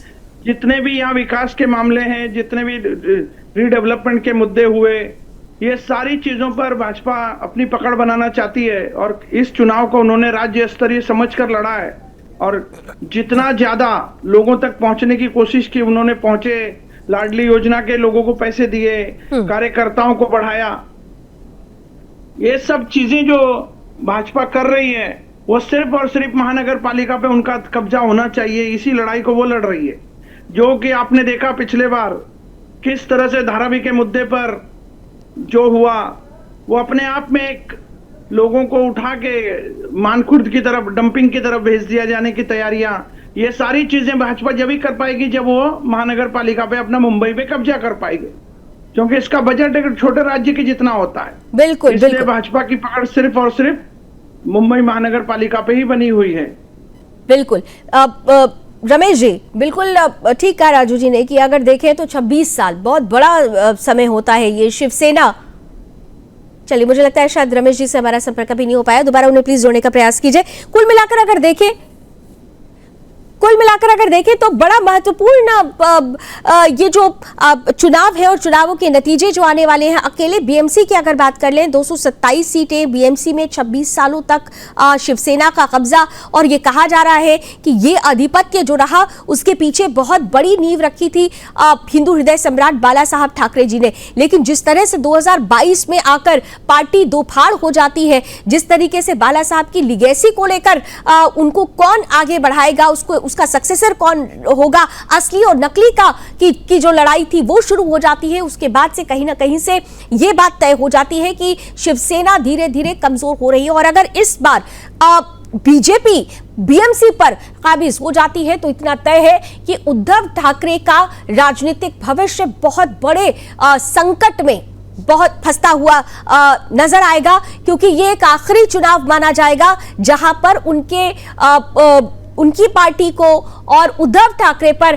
उनकी क्रेडिबिलिटी को लेकर जो सवाल उठ रहे थे उसकी दिशा निर्धारित हो जाएगी। कुल मिलाकर अगर देखें तो बेहद खास चुनाव, खास तौर से अगर देखें तो ये यूबीटी के लिए है, यानी उबाटा के लिए, उद्धव ठाकरे वाली शिवसेना के लिए। लेकिन इन सब के बीच में बीजेपी ने अपना टेम्पो लगातार बरकरार रखा और बीजेपी की यह काबिलियत है कि वो छोटे से छोटे चुनावों को भी इतना वृहद परिदृश्य में प्रस्तुत करती है। उसका प्रचार करना हो या फिर उसे लेकर जो दम दिखाना होता है, बीजेपी उस स्ट्रैटेजी के साथ आगे बढ़ती है। और जब चुनाव 8 साल 11 महीनों के बाद बुरा हो, नाक का सवाल हो, साख का सवाल हो, तो बीजेपी ने कोई कोर कसर नहीं छोड़ी। यहां पर स्थानीय मुद्दे तो रहे, लेकिन हावी हुए राष्ट्रीय मुद्दे, और हिंदू मराठी मेयर का मुद्दा कहीं ना कहीं से बेहद खास यहां पर नजर आता हुआ नजर आया। और देखिए इस वक्त हमारे सामने टैली भी आ चुकी है। टैली में अगर हम देख लें तो महायुति ने बढ़त बनाई हुई है, बीजेपी प्लस यानी महायुति की अगर बात करें तो 69 सीट्स पर ये आगे चल रहे हैं, वहीं यूबीटी 42 सीटों पर आगे चल रही है। कांग्रेस प्लस अगर बात करें तो 11 सीटों पर कांग्रेस आगे चल रही है, रुझानों की हम बात कर रहे हैं, और अदर्स ने 7 पर बढ़त बनाई हुई है।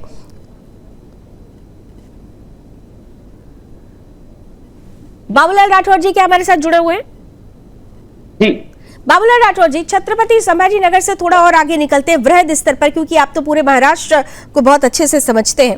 पूरे महाराष्ट्र की अगर बात करें तो अकेले अगर मैं आपसे पूछूं कि वो कौन सा मुद्दा था, आपने राष्ट्रवाद की तो बात की, लेकिन यहाँ पर राष्ट्रवाद में भी बहुत सारे मुद्दे थे।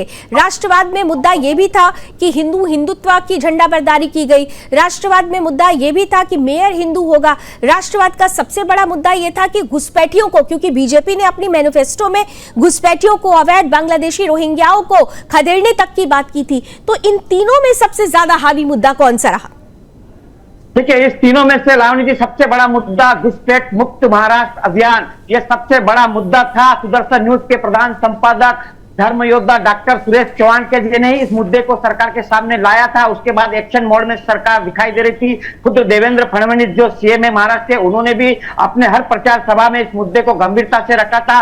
कहीं ना कहीं एक बड़ा मुद्दा आया, लोगों को समझ में आई कि घुसपैठ को निकालना बहुत जरूरी है। उनकी वजह से ही समीकरण महाराष्ट्र का बिगड़ता हुआ जा रहा था। इसलिए सबसे बड़ा मुद्दा महाराष्ट्र मुक्त, घुसपैठ मुक्त महाराष्ट्र का था। दूसरा मुद्दा जो था वो लैंड जिहाद, लव जिहाद और धर्मांतरण, इन मुद्दों को भी इस चुनाव में मुद्दा बनाया गया था, क्योंकि ये जो है मुद्दा बहुत बड़ा था। हिंदू समाज ने माना है कि निश्चित तौर पर अगर इन मुद्दों पर काम करना है तो महायुति को सरकार में लाना होगा, और उसी के चलते महायुति की जीत पक्की मानी जा रही है। इसीलिए महायुति की जीत पक्की मानी जा रही है। और महायुति में एक और चीज देखी गई, जैसा हमने देखा कि बीते अगर बिहार विधानसभा चुनाव की बात करें या अदर स्टेट्स की बात करें जहां पर बीजेपी नीत एनडीए की जीत हासिल हुई, ये देखा गया कि वहां पे गठबंधन में गांठ नहीं थी, हर कोई एक दूसरे के लिए खड़ा हुआ नजर आया। क्या आपको महाराष्ट्र निकाय चुनावों में भी वो तस्वीरें नजर आई? क्योंकि बहुत सारी ऐसी सीट्स भी हैं जहां पर फ्रेंडली फाइट का कॉन्सेप्ट सामने रखा गया, यानी गठबंधन के लोग ही आमने सामने थे।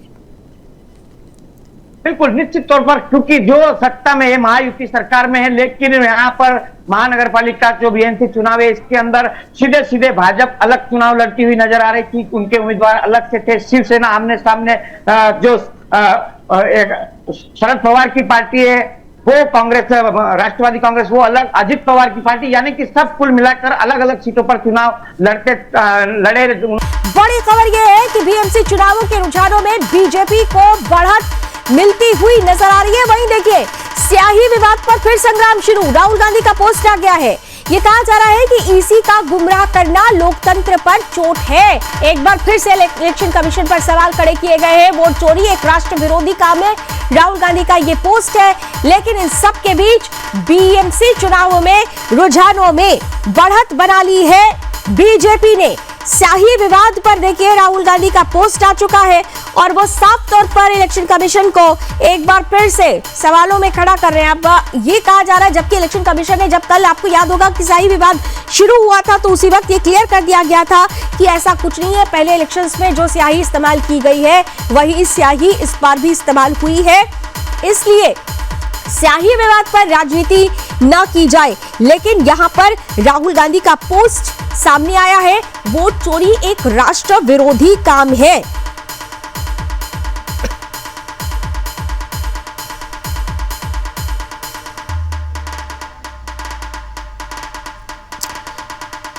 तो राहुल गांधी का ये ट्वीट इस वक्त आ गया है, एक्स पर पोस्ट है। सीधे तौर पर ये कह रहे हैं कि वोट चोरी is an anti national act, और उन्होंने बाकायदा मुंबई मिरर का एक स्क्रीनशॉट भी लगा रखा है। अगर आप देखें तो राहुल का जो ये पोस्ट है वो अपने आप में इलेक्शन कमीशन पर फिर से एलिगेशन लगाता हुआ नजर आ रहा है कि किस तरीके से जो सिटीजन्स हैं, how trust has collapsed in our democracy, vote चोरी is an anti national act. एक बार फिर से राहुल गांधी इस इलेक्शन कमीशन पर सवाल खड़ा करते हुए नजर आए हैं। लेकिन इन सब के बीच आपको याद हो कि जब यह विवाद कल शुरू हुआ था तो उस वक्त इलेक्शन कमीशन की तरफ से ये स्टेटमेंट आ चुका था। ये कहा गया था कि ये बेबुनियाद आरोप है, क्योंकि वही स्याही इस्तेमाल की गई है जो बीते इलेक्शंस में, जो तमाम इलेक्शंस हुए हैं उनमें इस्तेमाल की गई है, इसलिए इस तरीके का बेबुनियाद आरोप ठीक नहीं है। वहीं आपने देखा होगा कि प्रतिक्रियाएं उस वक्त भी आई थी।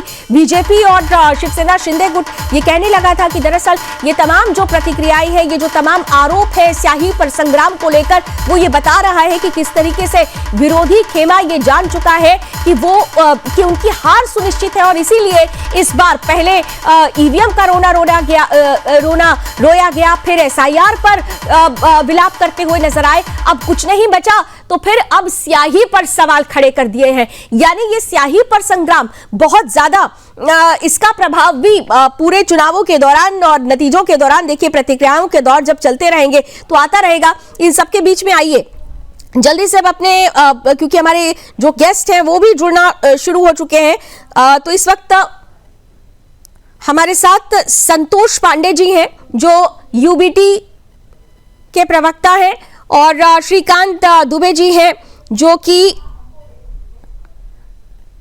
मुंबई से हमारे साथ जुड़ेंगे और साथ ही साथ विजय रणदेवे हैं, पुणे संवाददाता है, हमारे साथ जुड़ेंगे। जरा थोड़ा सा क्लियर कर दीजिएगा पैनल की कौन कौन हमारे साथ है। बीजेपी से श्रीकांत दुबे जी हैं और संतोष पांडे यूबीटी से हमारे साथ जुड़े हुए हैं। हम तमाम अतिथियों के पास जाएं, लेकिन उससे पहले इस वक्त जो बड़ी खबर आ रही है वो आपके सामने रख रहे हैं।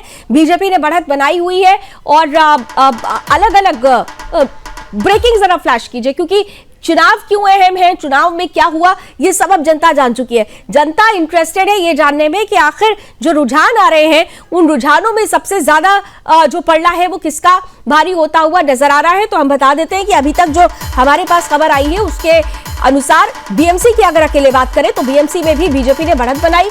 बीजेपी गठबंधन 25 सीटों पर, यानी महायुति की हम बात कर रहे हैं, महायुति 25 सीटों पर आगे चल रही है। भिवंडी में बीजेपी 8 सीटों पर आगे है। इसके अलावा अमरावती में बीजेपी 4 सीटों पर आगे है। कांग्रेस भी यहां पर 4 सीटों पर आगे बढ़त बनाती हुई नजर आ रही है। बीएमसी चुनाव में शुरुआती रुझानों में बीजेपी ने बढ़त बना ली है।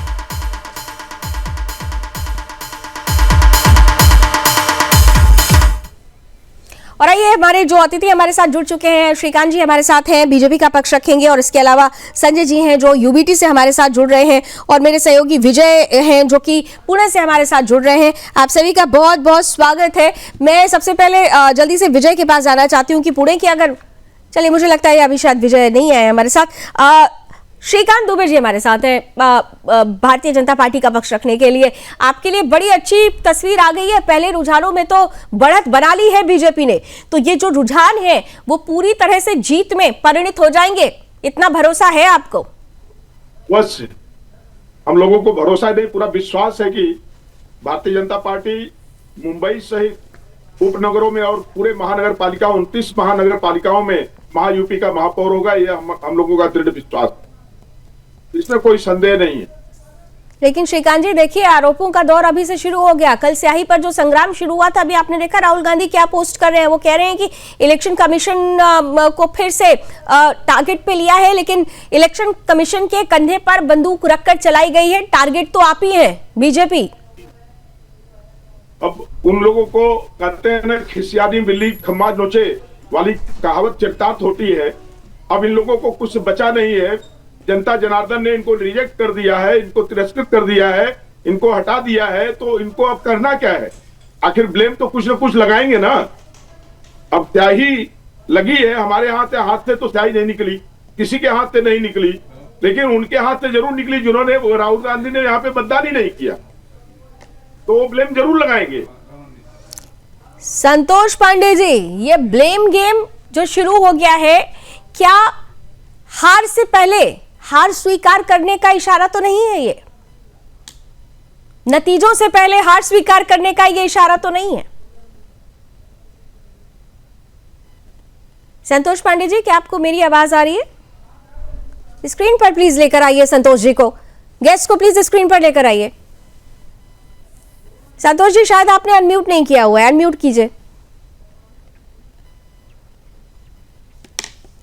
चलिए, मुझे लगता है संतोष जी तक मेरी आवाज नहीं पहुंच रही है। श्रीकांत जी, एक बात मैं इसका जवाब मैं संतोष जी से लूंगी, हार से पहले, नतीजों से पहले क्या हार ये संकेत देता है, लेकिन इन सबके बीच ये जो चुनाव था, क्या आप मानते हैं कि 2017 में जो 2 सीटें थी जिसका मलाल बीजेपी को हमेशा रहा, 84 सीटों पर उस समय शिवसेना ने कब्जा किया था, क्योंकि उस वक्त शिवसेना बटी भी नहीं थी, और आप 82 सीटों पर थे, तो इस बार का चुनाव क्या उस हार की मलाल निकालने का भी आधार बनेगा?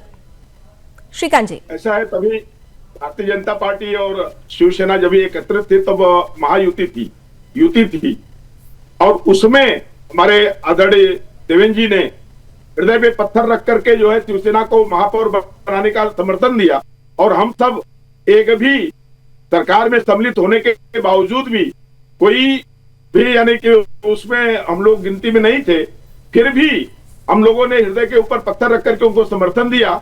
लेकिन जब उन्होंने हमारे पीठ पे छुरा घोंपा और हम सबसे अलग होकर के कांग्रेस का सहारा लिया, हिंदुत्व को छोड़ दिया, तो हम लोग जो है अभी शिंदे जी के साथ में महायुति करके अब महापौर बनाने जा रहे हैं।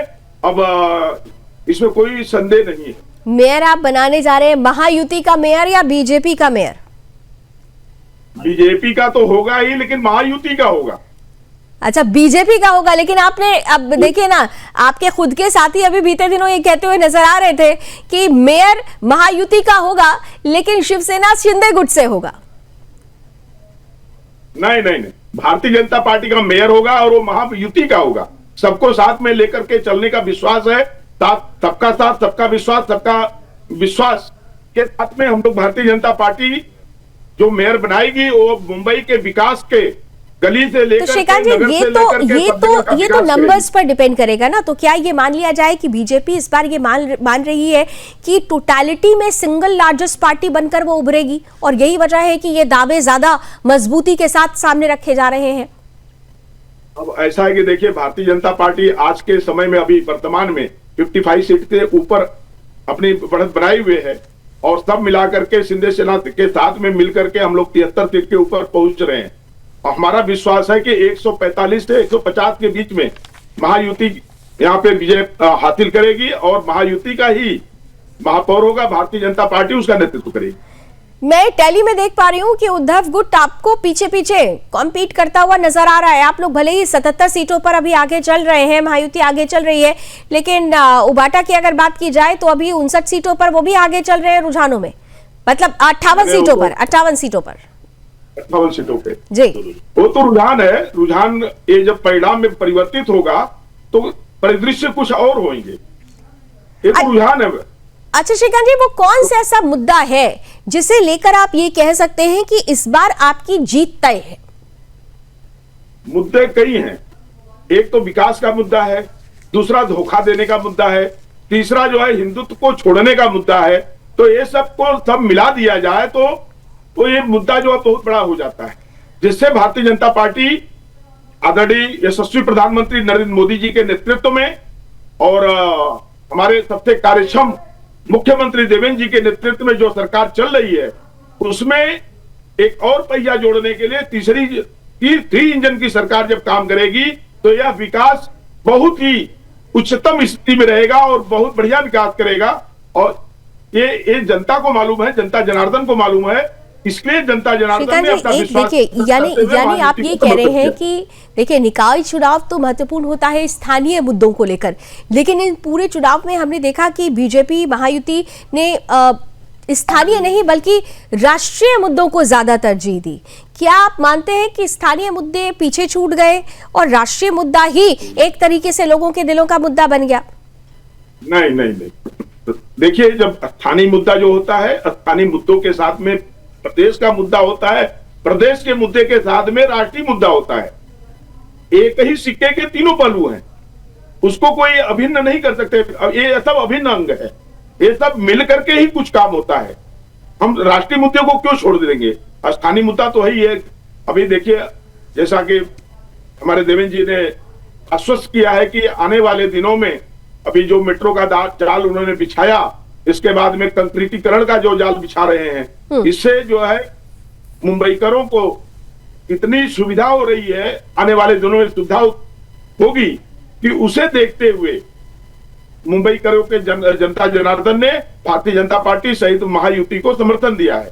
तथा उन्होंने वो भी देखा कि माननीय उद्धव ठाकरे जी के राज्य में जो मेट्रो का जो जाल बिछ रहा था, उसके ऊपर कैसे ब्रेक लगी थी, वो भी दिन मुंबईकरों ने देखा है, जिसके परिणाम स्वरूप मुंबईकरों ने, मुंबई की जनता ने, जनार्दन ने भारतीय जनता पार्टी के नेतृत्व में जो महायुति है उसको समर्थन दिया है। यानी विश्वास आप पर बरकरार रखा, आप ये कह रहे हैं। संतोष पांडे जी हमारे साथ जुड़ चुके हैं, यूबीटी से, शिवसेना उद्धव गुट से हमारे साथ जुड़े हुए। संतोष जी स्वागत है आपका। और मुझे लगता है कि अभी आपको मेरी आवाज भी सुनाई दे रही होगी। संतोष जी देखिए, अभी तो सिर्फ रुझान आने शुरू हुए, लेकिन रुझान से पहले ही जिस तरीके की बातें शुरू हुई, परिणाम से पहले ही कल स्याही पर संग्राम शुरू हो गया। उद्धव जी ने आरोप लगाया, आज राहुल गांधी भी एक पोस्ट कर रहे हैं कि इलेक्शन कमीशन को टारगेट कर रहे हैं। स्याही विवाद, क्या ये माना जाए कि परिणाम से पहले ही कहीं ये हार की निराशा या हार का संकेत तो नहीं है?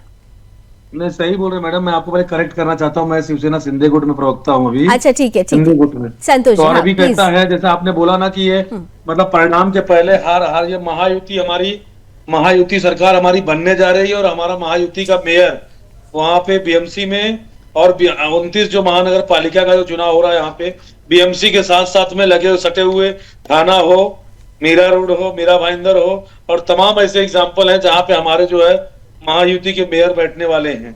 और मैं बोलूं जो स्याही विवाद है, स्याही विवाद टोटली एक गलत, और ये जो इल्जामात लगाया जा रहा है ये हमारे जो महायुति के आदरणीय देवेंद्र फडणवीस जी, जो हमारे आदरणीय मुख्यमंत्री जी और हमारे डिप्टी सीएम महाराष्ट्र राज्य के हमारे एकनाथ शिंदे जी का जो विकास कार्य चल रहा है, विकास पुरुष का जो हमारा कार्य चल रहा है, वो कहीं ना कहीं उसे देख के जो जनता हमारे कार्यों को देख के और जो महायुति डबल इंजन सरकार है इसके विकास को देखकर हमारे पे जनता ने भरोसा किया है। और बीएमसी में भारी मतों से जो है हमें हमारा मेयर, तो इसमें कोई संशय ही नहीं कि हमारा मेयर बैठने वाला, बैठेगा ही हमारा मेयर। महायुति का मेयर बैठेगा या फिर अब शिवसेना शिंदे गुट का? देखो हमारा मानना है, जो भी ये तो वरिष्ठ, हमारे जो वरिष्ठ है उनका डिसीजन होगा, पर महायुति का मेयर बैठेगा। अब वो तो बाकी हमारे वरिष्ठ जो हमारे पक्ष प्रमुख, पक्ष नेते आदरणीय एकनाथ शिंदे साहब जी हैं, हमारे प्रताप जी सरनायक परिवहन मंत्री, उनका डिसीजन, और वहां पे देवेंद्र जी फडणवीस और हमारे ये चीजें बड़ी दिलचस्प बना रही है इस चुनाव को, बड़ी दिलचस्प बना रही है ये चीजें, क्योंकि अभी आप देखिए कि अभी देखिए बीजेपी से आपके ही साथी, महायुति में आपके ही साथी है, श्रीकांत जी जुड़े हुए हैं।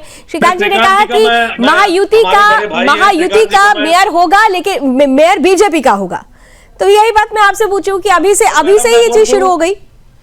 मैं बोल रहा हूँ आज 25 वर्षों से हमारा गठबंधन है, तो कहीं ना कहीं उसको ध्यान में रखते हुए आदरणीय देवेंद्र फडणवीस जी और रविंद्र चौहान जी उसे ध्यान में मद्देनजर रखते हुए जो 25 सालों का हमारा कार्यक्रम चल रहा है, तो हो सकता है उसमें हमारे 25 सालों का ये जो कार्यक्रम था सर, उस समय शिवसेना दो धड़ों में नहीं थी। अब तो इस बार दिलचस्प है कि 2022 के बाद से ये उबाटा हो गई और एक तरफ शिंदे गुट हो गया है कि आज काउंटिंग डे है, मतगणना 10 बजे शुरू हुई और मतगणना के साथ ही जो पहला रुझान आया वो बीजेपी को बढ़त देता हुआ नजर आया है। यानी एक बात जो बार बार इस बार बीजेपी नित महायुति की तरफ से कही जा रही थी कि इस बार महायुति ही बीएमसी चुनाव में अपना दबदबा दिखाएगी, कुछ ऐसा ही होता हुआ रुझानों के माध्यम से नजर आ रहा है। हालांकि अभी धीरे धीरे जब नतीजे आने लगेंगे तो ये पिक्चर और ज्यादा क्लियर होगी, लेकिन अभी जो पहली तस्वीर आ रही है वो अपने आप में बेहद खास है। बीजेपी बढ़त बना चुकी है, महायुति बढ़त बना चुकी है अकेले। दूसरी तरफ अगर बात की जाए यूबीटी की, तो यूबीटी पीछा कर रही है, पीछे पीछे लगातार बनी हुई है। अगर टैली दिखा सके तो पैनल प्लीज दिखाइए जरा टैली, क्योंकि अभी जो हमारे पास तस्वीरें थी, जो हमारे पास जानकारी है उसके अनुसार 77 ऐसी सीटें हैं जिस पर बीजेपी प्लस यानी बीजेपी शिवसेना की जो महायुति है वो आगे चल रही है। यूबीटी की अगर बात करें तो 58 ऐसी सीटें हैं जहां पर यूबीटी प्लस यानी यूबीटी और एमएनएस मिलकर चुनाव लड़ रहे हैं। 20 सालों के बाद दोनों ठाकरे भाई उद्धव ठाकरे और राज ठाकरे साथ मिलकर चुनावी मैदान में ताल ठोकते नजर आ रहे हैं। 58 सीटों पर जो अभी हमें जानकारी मिल रही है उन्होंने भी बढ़त बना रखी है। कुल मिलाकर अगर देखें तो बेहद दिलचस्प हो रहा है इस बार का ये बीएमसी चुनाव, महाराष्ट्र निकाय चुनाव। हमारे साथ श्रीकांत दुबे जी बीजेपी से और संतोष पांडे जी शिवसेना शिंदे गुट से जुड़े हुए हैं। देखिए टैली थोड़ी बदल चुकी है, बीजेपी 83 सीटों पर बढ़त बना चुकी है, महायुति बीजेपी प्लस और यूबीटी प्लस यानी यूबीटी और एमएनएस 67 सीटों पर आगे बढ़त बनाई हुई है। यानी ये जो फासला है धीरे धीरे कम हो रहा है, लेकिन फिर भी बीजेपी प्लस है, 83 सीटें हैं जिस पर बीजेपी यानी महायुति ने बढ़त बना रखी है। हमारे साथ श्रीकांत जी और संतोष पांडे जी बने हुए हैं। श्रीकांत जी आपके पास जल्दी से आ रही हूं। एक चीज जो हम यहां पर देख रहे हैं, देखिए जो बीच का जो गैप है वो बहुत ज्यादा नहीं है। धीरे धीरे हमने देखा कि यूबीटी जो है आपके पीछे पीछे चलती हुई नजर आ रही है। 67 तक अब रुझानों में बढ़त इसने बना ली है। क्या आपको लगता है कि कांटे की टक्कर होने वाली है? नहीं, कोई भी कांटे की टक्कर नहीं है। काम निकलते निकलते परिणाम फल आते आते ये सारी तस्वीर बदल जाएगी। भारतीय जनता पार्टी शिवसेना महायुति मुंबई में कम से कम 145 सीट से 150 सीट तक विजय हासिल करके महायुति का महापौर बनाई। इसमें कोई संदेह नहीं है, कोई संशय नहीं। अच्छा, यहाँ पे संतोष जी भी हमारे साथ जुड़े हुए हैं, शिंदे गुट से हैं। संतोष जी, एक सवाल मेरा आपसे है। इस बार मराठी गैर मराठी का मुद्दा भी बहुत ज्यादा जोर पकड़ता हुआ नजर आया, लेकिन यहां पर वो जो गैर मराठी वोटर्स हैं जो कि हमेशा निर्णायक भूमिका निभाते हैं, क्या आप ये मानते हैं कि राज ठाकरे के साथ जो गलबहियां की गई उद्धव ठाकरे की तरफ से 20 सालों के बाद ये दोनों भाई मिलते हुए नजर आए, वो कहीं ना कहीं से गैर मराठी वोटर्स को नाराज कर गया? क्योंकि एमएनएस की पूरी राजनीति सिर्फ गैर मराठी वोटर्स को लेकर ही रही है। किस तरीके से उन्होंने बीते दिनों में स्टेटमेंट दिए थे वो इतिहास के पन्नों में दर्ज है। तो क्या आपको लगता है कि जिस दावे को आप लोग पूरी पुख्ता तरीके से कह रहे हैं कि महायुति की सरकार बन रही है, उसके पीछे उन गैर मराठी वोटर्स का भी बहुत बड़ा योगदान होने वाला है जो यूबीटी से छिटककर आपकी तरफ आ गया है? कि जो अत्याचार राज ठाकरे जी के द्वारा गैर मराठी, उत्तर भारतीय, बिहारी, यूपी और जिसको कि इनका कहना था उनके ऊपर अभी भी इनका कल का अभी रिसेंट इनका है कि इनको यूपी बिहार वालों को लात मारकर, इस बार जो लात मारूंगा इस बार यूपी बिहार वाले इनको सही में लात मार के भगाएंगे और महानगर पालिका पे महायुति का मेयर बैठेगा। मैडम नहीं, ये तो आप लोग बार बार कह रहे हैं कि महायुति का मेयर बैठेगा, लेकिन महायुति का मेयर बैठेगा तो उसके पीछे जो आधार है मैं उसके बारे में भी जानना चाह रही हूँ। दावे तो आप लोग बहुत कर रहे हैं। हमारे साथ में शिंदे साहब जो हमारे पक्ष के नेता हैं और आदरणीय महाराष्ट्र राज्य के उप मुख्यमंत्री हैं, वो सर्वधर्म और सबको लेके चलने वाले हैं। खास करके हमारे जो कार्याध्यक्ष प्रताप जी सरनाइक साहब हैं, इतने ज्यादा मात्रा में उत्तर भारतीय और चाहे यूपी ले लो, बिहार ले लो, राजस्थान ले लो, मतलब हर जात के लोग निर्णायक इस समय जो है हमारे साथ में है। जो है ना आपको बीएमसी चुनाव में दिखेगा। और जो कि मैं बता दूं आपको, ज्यादातर अगर बात करें, क्योंकि देखिए मैं कुछ उम्मीदवारों की बात यहाँ पे अपने दर्शकों को बता देती हूँ कि बीजेपी ने टोटल अगर देखें तो 137 कैंडिडेट्स उतारे। शिवसेना शिंदे गुट ने 91 कैंडिडेट्स, जिसमें से 10 मुसलमानों को भी टिकट दिया। तो मैंने क्या बोला मैडम कि हमारे पक्ष के नेता सर्वधर्म सब जात को लेकर चलने वाले, न कि हिंदू मुसलमान या सिख ईसाई कुछ नहीं। तो जो ये जो आज राज ठाकरे जी जो कर रहे हैं कि अगर मैं जीतूंगा तो मैं उत्तर भारतीयों को लात मारकर बिहारियों को भगाऊंगा, तो इस बीएमसी चुनाव में आज ही आपको नतीजा मिल जाएगा कि उत्तर भारतीय कैसे उनको लात मार के हटा रहा है और महानगर पालिका पर से कैसे जो है उनको आज जो देख रहे थे कि हमारा ही शासन है और हम ही रहेंगे, तो आज उत्तर भारतीय उनको सबक सिखा के देंगे। मैडम मतलब आप कह रहे हैं कि गैर मराठी वोटर्स भी आपके साथ चले गए, हमारे साथ जुड़े हैं पूरे तन्मयता के साथ में, महायुति के साथ में। और आदरणीय देवेंद्र जी फडणवीस हमारे जो महाराष्ट्र राज्य के सीएम और उप मुख्यमंत्री महाराष्ट्र राज्य के हमारे माननीय पक्ष नेते एकनाथ जी शिंदे साहब, उनके हाथों को मजबूत किया है उत्तर भारतीयों, क्योंकि आज उन्होंने कोई भेदभाव नहीं रखा है। और जो चीज है, और जब ये मुद्दा आया था अभी बीच में ही मनसे ने उठाया था भाषा की वो जो मुद्दा था कि मराठी बोलो नहीं तो आप रह नहीं पाओगे महाराष्ट्र में, तो उसके पीछे कहीं ना कहीं हमारे एकनाथ शिंदे साहब जी थे साथ में कि अब कोई भी यहाँ ऐसी गुंडागर्दी चलेगी नहीं। ठीक है, ऐसी गुंडागर्दी नहीं चलेगी और इसीलिए आप कह रहे हैं कि मराठी हो या फिर गैर मराठी हो सभी आपके साथ जाते हुए नजर आ रहे हैं, क्योंकि आपने संभाव रखा है। एक बड़ी खबर आ रही है बीएमसी इलेक्शन से जुड़ी हुई, ब्रेकिंग न्यूज की तरफ आपको लिए चलते हैं। बड़ी खबर फ्लैश कीजिए। बीएमसी का पहला नतीजा कांग्रेस के पक्ष में आ गया है। बताइए, बीजेपी ने बढ़त बनाई थी, लेकिन जो पहली जीत मिली है, पहली जीत कांग्रेस को मिली है। वार्ड नंबर 183 में कांग्रेस जीत गई है। बीएमसी के 214 वार्ड में बीजेपी भी जीत गई है। लीजिए, एक बीजेपी की जीत, एक कांग्रेस की जीत। बीएमसी का नतीजा आ गया। पहले नतीजे में बीएमसी कांग्रेस के पक्ष में है, कांग्रेस ने पहली जीत दर्ज कराई है। वहीं दूसरी तरफ एक वार्ड ऐसा भी है, वार्ड नंबर 183 में कांग्रेस की जीत हुई है।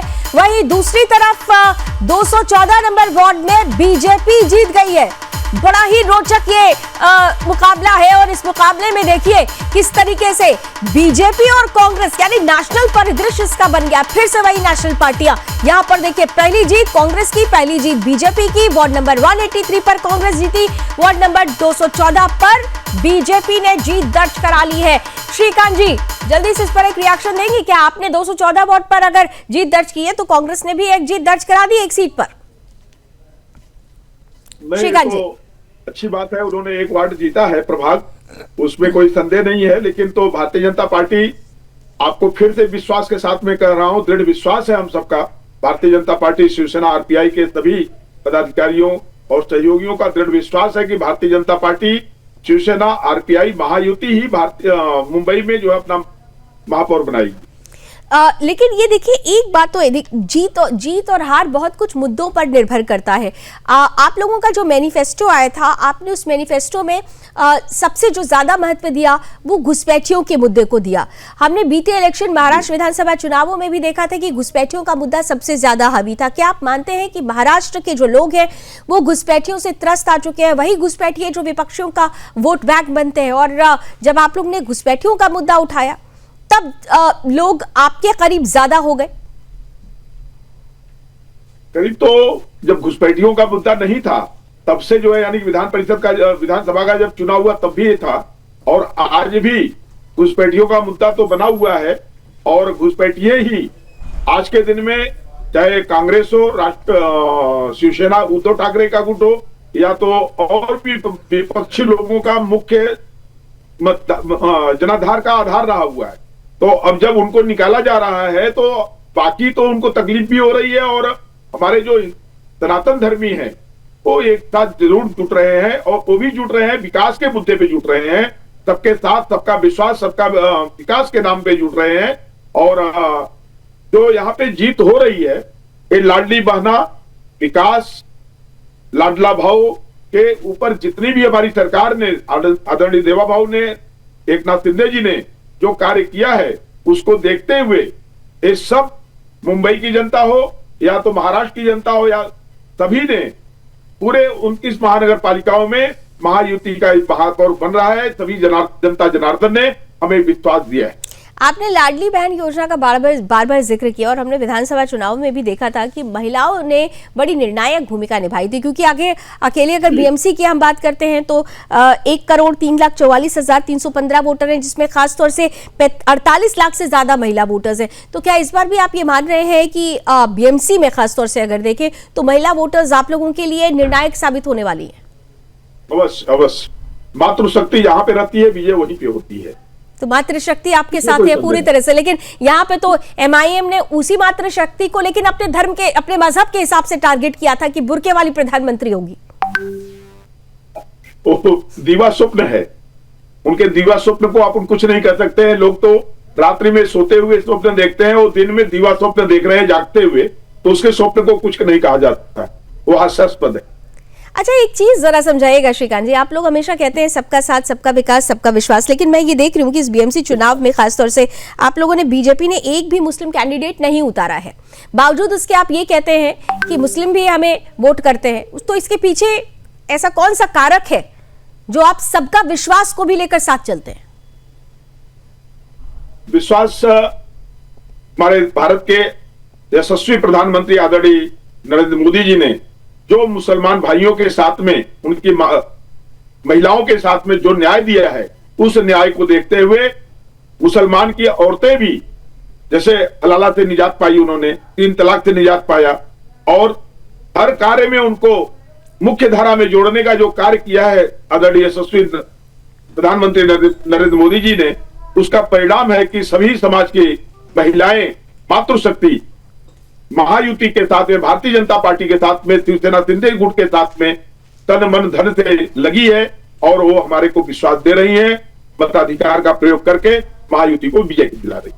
चलिए, इतना तो जरूर है कि यहाँ पर भी देखिए आपने महिलाओं की बात की, यानी कि जो महिला वोटर्स हैं वो बहुत निर्णायक भूमिका निभाने वाली हैं, वो चाहे हिंदू हो चाहे मुस्लिम, क्योंकि महिला वोटर्स, महिलाओं को लेकर बहुत ज्यादा काम किया गया है। इन सबके बीच संतोष जी भी हमारे साथ जुड़े हुए हैं, शिवसेना शिंदे गुट से हैं। यहाँ पर एक चीज जरा मुझे समझाइएगा संतोष जी, अगर आपको मेरी आवाज पहुंच रही हो, कि हमने एक चीज देखी है कि यहाँ पर जो अदर पार्टीज है उन्होंने हमेशा से तुष्टीकरण की राजनीति की। उद्धव ठाकरे भी कुछ उसी राह पर निकल पड़े थे, लेकिन शिंदे गुट ने, यानी शिवसेना शिंदे गुट ने इस बात को बड़ी तत्परता के साथ रखा कि तुष्टीकरण नहीं, राजनीति करिए लेकिन तुष्टीकरण मत करिए, राजनीति समावेशिता के साथ करिए। क्या ये जो एक परसेप्शन फैलाया गया उसका भी एक बड़ा इंपैक्ट महायुति की जीत को सुनिश्चित करता हुआ दिखाई देता है? Santosh Pandey ji. Of course madam, मैं बोलना चाहूंगा कि जो आज ये, चाहे वो शिवसेना यूबीटी, चाहे मनसे, और जो तुष्टीकरण की राजनीति कर रहे, हमारे पक्ष के नेता आदरणीय एकनाथ शिंदे साहब ने पहले ही बता दिया कि जो सबका विकास और किसी के साथ भेदभाव न लेके, तो उसका हमें भरपूर रूप से फायदा मिल रहा है। और हमारे शिवसेना को भी इसका भरपूर रूप से, क्योंकि सभी जात धर्म को लेके साथ में चल रहे हैं, न कि तुष्टीकरण की राजनीति को पीछे छोड़ दिया है। और मैं कहना चाहूंगा, जो आज उद्धव जी आज ये कर रहे हैं तुष्टीकरण की राजनीति, आज तो अपने मुद्दे से ही भटक गए हैं। स्वर्गीय हिंदू हृदय सम्राट संतोष जी, तो क्या आप ये मानते हैं कि उद्धव ठाकरे को छोड़ना आप लोगों का सही निर्णय था आज की तारीख? हमारा एकदम 100% सही निर्णय, क्योंकि हम जो उद्धव साहब आज जो भटक चुके हैं बाला साहब जी के विचारों से, आज बाला साहब ठाकरे सरसेनापति, हिंदू हृदय सम्राट कहे जाते हैं, आज उनके विचारों से कहीं बहुत दूर भटक चुके हैं। और उनको इसी तरीके से उनका ये जो खामियाजा भुगतना पड़ रहा है, क्योंकि जो बड़ा मुद्दा है, कहीं भी बाला साहब जी थे तो कोई भी आज उनके विचारों को हमारे पक्ष नेता आदरणीय एकनाथ शिंदे साहब, स्वर्गीय धर्मवीर आनंद दीघे साहब के विचारों को लेकर चल रहे हैं। और उन्होंने सर्वभाव, सर्वधर्म और सबका साथ सबका विकास की राजनीति आज हमारे आदरणीय एकनाथ शिंदे साहब जी कर रहे हैं। मतलब तो ये कहा जाता है, ये आरोप बार बार, और इस पूरे चुनावी परिदृश्य में भी हमने देखा कि आरोप लगता रहा कि शिंदे गुट दरअसल बीजेपी के सहारे खड़ा है, इंडिविजुअलिटी पर सवाल खड़े हुए। ऐसा कुछ नहीं है। आज 25 वर्षों से हमारा गठबंधन है, उसी को हम आगे निभा रहे हैं। और हमारे तो 25 वर्षों में तो परिदृश्य बदल गया ना साहब, सिनेरियो तो बदल गया ना। अब वो शिवसेना तो नहीं है ना जो एक थी, अब तो शिवसेना दो दड़ों में है। अब तो शिवसेना के आगे भी शिंदे गुट और एक तरफ शिवसेना उद्धव गुट लिखा जाता है। तो आप लोग 25 साल का जो हवाला देते हैं, लेकिन 25 सालों में तो ये बदलाव आ गया। इस बदलाव के बाद ये कहा जा रहा है कि शिंदे गुट बीजेपी के सहारे खड़ा है। ये खुद बीजेपी के कई लीडर्स बोलते हुए भी नजर आए। इसी चुनाव के दौरान बहुत सारे रिएक्शंस आए। आज हमारी महायुति की सरकार है, तो मैं ये नहीं बोलूं किसके सहारे क्या है, इसमें तो वरिष्ठ लोग का ये डिसीजन है, इसमें बोलना है। आप स्पोक्सपर्सन, आप नेता हैं, और देखिए अब बीजेपी में तो कहा जाता है और आपकी पार्टी में भी कहा जाता है कि छोटा सा छोटा कार्यकर्ता बहुत बड़ा होता है। तो आप लोगों की सोच क्या है? शिवसैनिक, हमारे बाला साहब जी का कहना था, हमारा एक छोटा शिवसैनिक भी हमारे लिए एक मंत्री और उसके समान है हमारा। तो आपकी सोच क्या है? और इसका जो परिणाम जो हमारे आज बीएमसी इलेक्शन में जो आने वाला है, तो आपको खुद ही कुछ चंद घंटों में पता चल जाएगा जब हमारा मेयर यहाँ बैठेगा।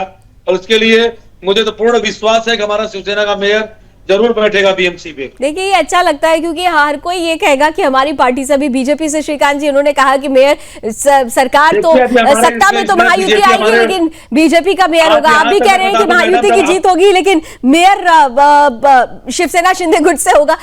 ये बड़ा दिलचस्प, और कहीं ना कहीं से आप देखिए विपक्षियों ने इस पर भी बड़े आरोप लगाए थे कि ये तो अंदर ही गांठ नजर आने लगी है मेयर को लेकर। मैडम ऐसा कुछ नहीं, विपक्षियों को कोई मुद्दा नहीं मिल रहा है तो यही करेंगे, यही मुद्दा उठाए, भ्रमित करने का काम करेंगे। तो हमारे कार्यकर्ता ऐसे नहीं है, हमारे कार्यकर्ता इतने कमजोर नहीं कि भ्रमित हो जाएं। तो मैं आपको कहना चाहता हूं, शिवसेना शिंदे को, हमारी जो सेना है आज वो बाला साहब के विचारों पे चल रही है। शिवसेना सिर्फ एक पक्ष नहीं है, विचार है, विचारधारा। विचार कभी मरते ना कभी हटते नहीं मैडम। विचार कभी मरते नहीं है, बिल्कुल आपने ठीक कहा। अच्छा ठीक है, आपने बिल्कुल सही कहा कि विचार कभी खत्म नहीं होते। एक विचार अभी थोड़ी देर पहले राहुल गांधी के पोस्ट के माध्यम से भी सामने आया था, स्याही विवाद पर। आपने देखा लेकिन एक मेरा सवाल सुनिए संतोष जी, सवाल सुन लीजिए। राहुल गांधी का ये जो पोस्ट आया था वो भी एक विचार ही था। उन्होंने ये कहा ना कि वो इलेक्शन कमीशन पर क्वेश्चन खड़ा कर रहे थे, लेकिन एक सीट कांग्रेस ने जीत ली। तो क्या अब भी उनका ये विवाद, उनका यही पोस्ट सार्थक समझ में आते हैं? नहीं, इस पर मैं आपका रिएक्शन लूंगी, लेकिन उससे पहले एक बड़ी खबर आ रही है। बीएमसी इलेक्शन ब्रेकिंग आ रही है इस वक्त। बीएमसी के वार्ड नंबर 182 दादर में यूबीटी ने जीत दर्ज की है। बीएमसी के वार्ड नंबर 163 से बीजेपी जीत चुकी है। धारावी से कांग्रेस उम्मीदवार की जीत आई है। देखिए अलग अलग आने लगा है। ये मुंबई के दहिसर में बीजेपी जीत गई है। बीएमसी के वार्ड 182 में यूबीटी ने दर्ज की। बीएमसी में बीजेपी को भारी बढ़त मिलती हुई नजर आ रही है। मीरा भाईंदर में बीजेपी 8 सीटों पर जीत गई है। बड़ी खबर है ये। पुणे में 4 सीटों के नतीजे आ चुके हैं। पुणे में बीजेपी 3 और एनसीपी 1 सीट पर जीत चुकी है। बड़ी बढ़त बना ली है बीजेपी ने। बीएमसी में बीजेपी को भारी बढ़त मिलती हुई नजर आ रही है। मीरा भाईंदर में बीजेपी 8 सीटों पर जीत गई है। वहीं अलग से अगर बात करें तो टोटलिटी में भी कई सीटों पर बीजेपी जीतती हुई नजर आ रही है। फिलहाल अभी बीएमसी की बात करें तो मीरा भाईंदर में बीजेपी 8 सीटों पर जीत चुकी है। पुणे में भी 4 सीटों के नतीजे आ गए हैं, जिनमें 3 पर बीजेपी और 1 पर एनसीपी ने कब्जा किया है। बड़ी और अहम खबर इस वक्त आपके बीच सामने हमने रख दी है। श्रीकांत जी, सीधे आपके पास आते हुए, आपके लिए बहुत अच्छी खबर आ रही है क्योंकि बीजेपी की जीत की तस्वीरें लगातार सामने आ रही है। श्रीकांत जी, बीजेपी की जीत है, महायुति की जीत है, आदरणीय नरेंद्र मोदी जी की जीत है, आदरणीय जो है देवेंद्र जी की जीत है, आदरणीय एकनाथ शिंदे जी की जीत है।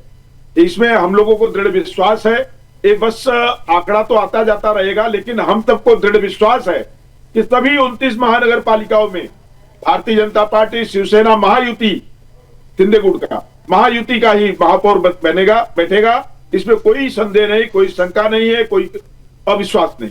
कोई अविश्वास नहीं है। महायुति का होगा, बीजेपी का होगा, उधर वो कहेंगे महायुति का होगा, शिंदे गुट से होगा। लेकिन चलिए खैर, ये अभी थोड़ा आगे के लिए छोड़ देते हैं, लेकिन अच्छी तस्वीर अभी ये है, जो शीर्षस्थ नेतृत्व है वो विचार करेगा किसको बिठाना है। लेकिन अभी की जो अच्छी तस्वीर ये है कि आप लोगों ने काफी सीटों पर अब जीत भी दर्ज करानी शुरू करती है। बीएमसी की अकेले बात की जाए तो मीरा भाईंदर अगर कहा जाए, मुस्लिम बहुल इलाका इसे कहा जाता है, और यहाँ पर अगर बीजेपी 8 सीटों पर जीत जाती है तो वो कौन सा ऐसा मास्टर स्ट्रोक था जो यहां पर आपको जीत दिलाता हुआ नजर आया?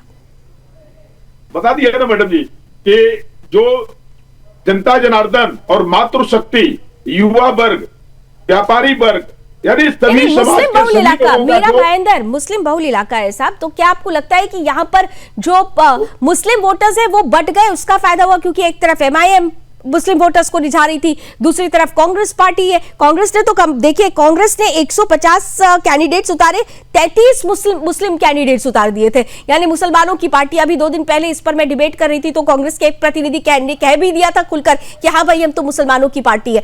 तो यहां पर मुसलमानों की पार्टी कौन, इसका फायदा क्या आप लोगों को मिला? क्या जो वोट बटे इसका एक इंपैक्ट है कि मीरा भाईंदर जैसी जगहों पर बीजेपी ने जीत दर्ज कराई है? ये तो कर्नाटक के मुख्यमंत्री जी ने कहा था कि कांग्रेस मुसलमानों की है, मुसलमान कांग्रेस की है, तो इसमें कोई संदेह नहीं है। कांग्रेस तो मुसलमानों को तुष्टीकरण की राजनीति करती है। उसी पथ के ऊपर यूबीटी उद्धव ठाकरे जी चल रहे हैं। आपको याद होगा कि बाला साहब ठाकरे जी, हिंदू सम्राट बाला साहब ठाकरे जी ने, जब पत्रकारों ने पूछा कि अगर शिवसेना का कांग्रेस हो जाएगा तो क्या करेंगे, तो उन्होंने एक शब्द कहा था, उत्तर आज भी सबके हृदय में है कि अगर शिवसेना कांग्रेस बनने जाएगी तो मैं अपनी शिवसेना की दुकान बंद कर दूंगा।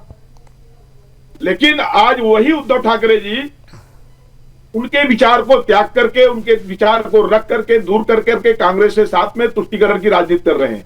और कांग्रेस तो उनकी तुष्टीकरण की राजनीति से पहले से ही कर रही है, उसमें कोई ये नहीं है, कोई नई बात नहीं है उनके लिए। और रही बात हमारे लिए कि जो मुस्लिम बहुल इलाके थे, भारतीय जनता पार्टी ने, चलिए ठीक है श्रीकांत जी, मैं आपसे बातचीत जारी रखूंगी। जरा फुल स्क्रीन विजुअल लीजिए। देखिए, ये जो उत्सव रंग है वो अभी से ही दिखने लगे हैं, और बीजेपी खेमे में जीत की जो खुशी है, अभी मार्च में होली होनी है, लेकिन होली से पहले ही यहाँ पर रंग बरस रहे हैं, क्योंकि ये जीत का रंग है, ये उस उत्साह का रंग है जिसे बीजेपी शुरू से कह रही थी कि हम बहुत सारी ऐसी स्थिति बनने वाली है जो बीजेपी की जीत को सुनिश्चित करेगी। और अभी देखिए ये देखिए पहले रंग और अब एक दूसरे को मिठाई खिलाते हुए भी लोग नजर आ रहे हैं। जरा मुझे पैनल अगर आप क्लियर कर दीजिएगा, ये जो विजुअल्स आ रहे थे वो कहां से आ रहे थे। बहरहाल इतना जरूर है कि बीजेपी खेमे में खुशी की लहर तो हो चुकी है। होली से पहले होली, दिवाली के बाद भी ये कहा जा रहा है दिवाली मनाई जाएगी, क्योंकि 26 सालों के बाद श्रीकांत जी मौका इसलिए ये बड़ा होने वाला है क्योंकि 26 सालों तक शिवसेना का आधिपत्य रहा है यहां पर। लेकिन इस बार ये कहा जा रहा है कि आधिपत्य ही खत्म नहीं होगा, बल्कि बहुत बड़ा इतिहास भी रच दिया जाएगा।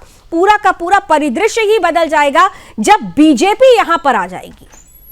श्रीकांत जी देखिए, जो शिवसेना भी वहां पे महापौर बनाती आई रही है, तो 25 सालों से भारतीय जनता पार्टी एक खंभा के जैसे उनके पीछे खड़ी थी, स्तंभ के जैसे, तो उनका महापौर बनता था। भारतीय जनता पार्टी अभी वहां से हट गई है, शिवसेना शिंदे गुट हमारे साथ में है, हिंदुत्व की विचार को लेकर के हम लोग आगे बढ़ रहे हैं और सबके सब सर्व समाज के लिए कार्य कर रहे हैं, सबका विकास कर रहे हैं। इसके लिए भारतीय जनता पार्टी महायुति का ही महापौर बनेगा, यह दृढ़ विश्वास है। रही बात जो आपने पूछा था पिछला सवाल की मीरा रोड में, कल उद्धव ठाकरे ने जमकर आलोचना की है इलेक्शन कमीशन की, वोटिंग के समय हाथ पर शाही लगा मिटने वाली।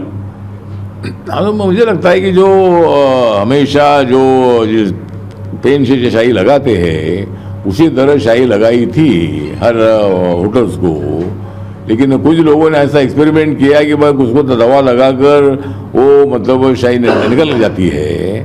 तो इसीलिए अभी इलेक्शन कमीशन ने दिल्ली से निर्णय लिया है कि अभी पेन का यूज नहीं करेगी, लेकिन जो मतलब जो शाही लगाते हैं तो कोई एसिड लगाकर वो निकलता ही है। जिन लोगों ने प्रयोग किया है वो लोग ही चाहते थे शायद कि बोगस शूटिंग करना है, मतलब शाही को निकाल कर उनको मालूम है कि शाही कैसे निकलती है, तो शाही निकालकर वो लोग ही दोबारा वोटिंग करने की आदत वाले लगते हैं। इसीलिए मुझे लगता है कि इलेक्शन कमीशन ने निर्णय लिया है कि भाई अभी वो पेन यूज नहीं करेगी, लेकिन कोई भी जो कलर होता है कोई एसिड लगाकर वो निकलता ही है।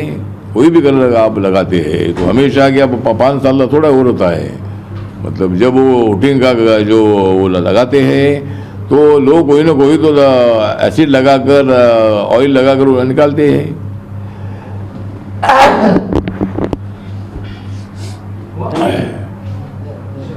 हो गया? उन्होंने स्पष्ट रूप से कहा ये जो स्याही पर संग्राम शुरू हुआ है, उन्होंने कहा कि कुछ लोगों ने एक्सपेरिमेंट किया, लेकिन ये आरोप गलत है कि स्याही गलत है, क्योंकि स्याही तो वही थी जो पहले इस्तेमाल की गई है और इसीलिए इस तरीके के आरोप बेबुनियाद है। रामदास अठावले साहब ने ये स्पष्ट रूप से कहा। और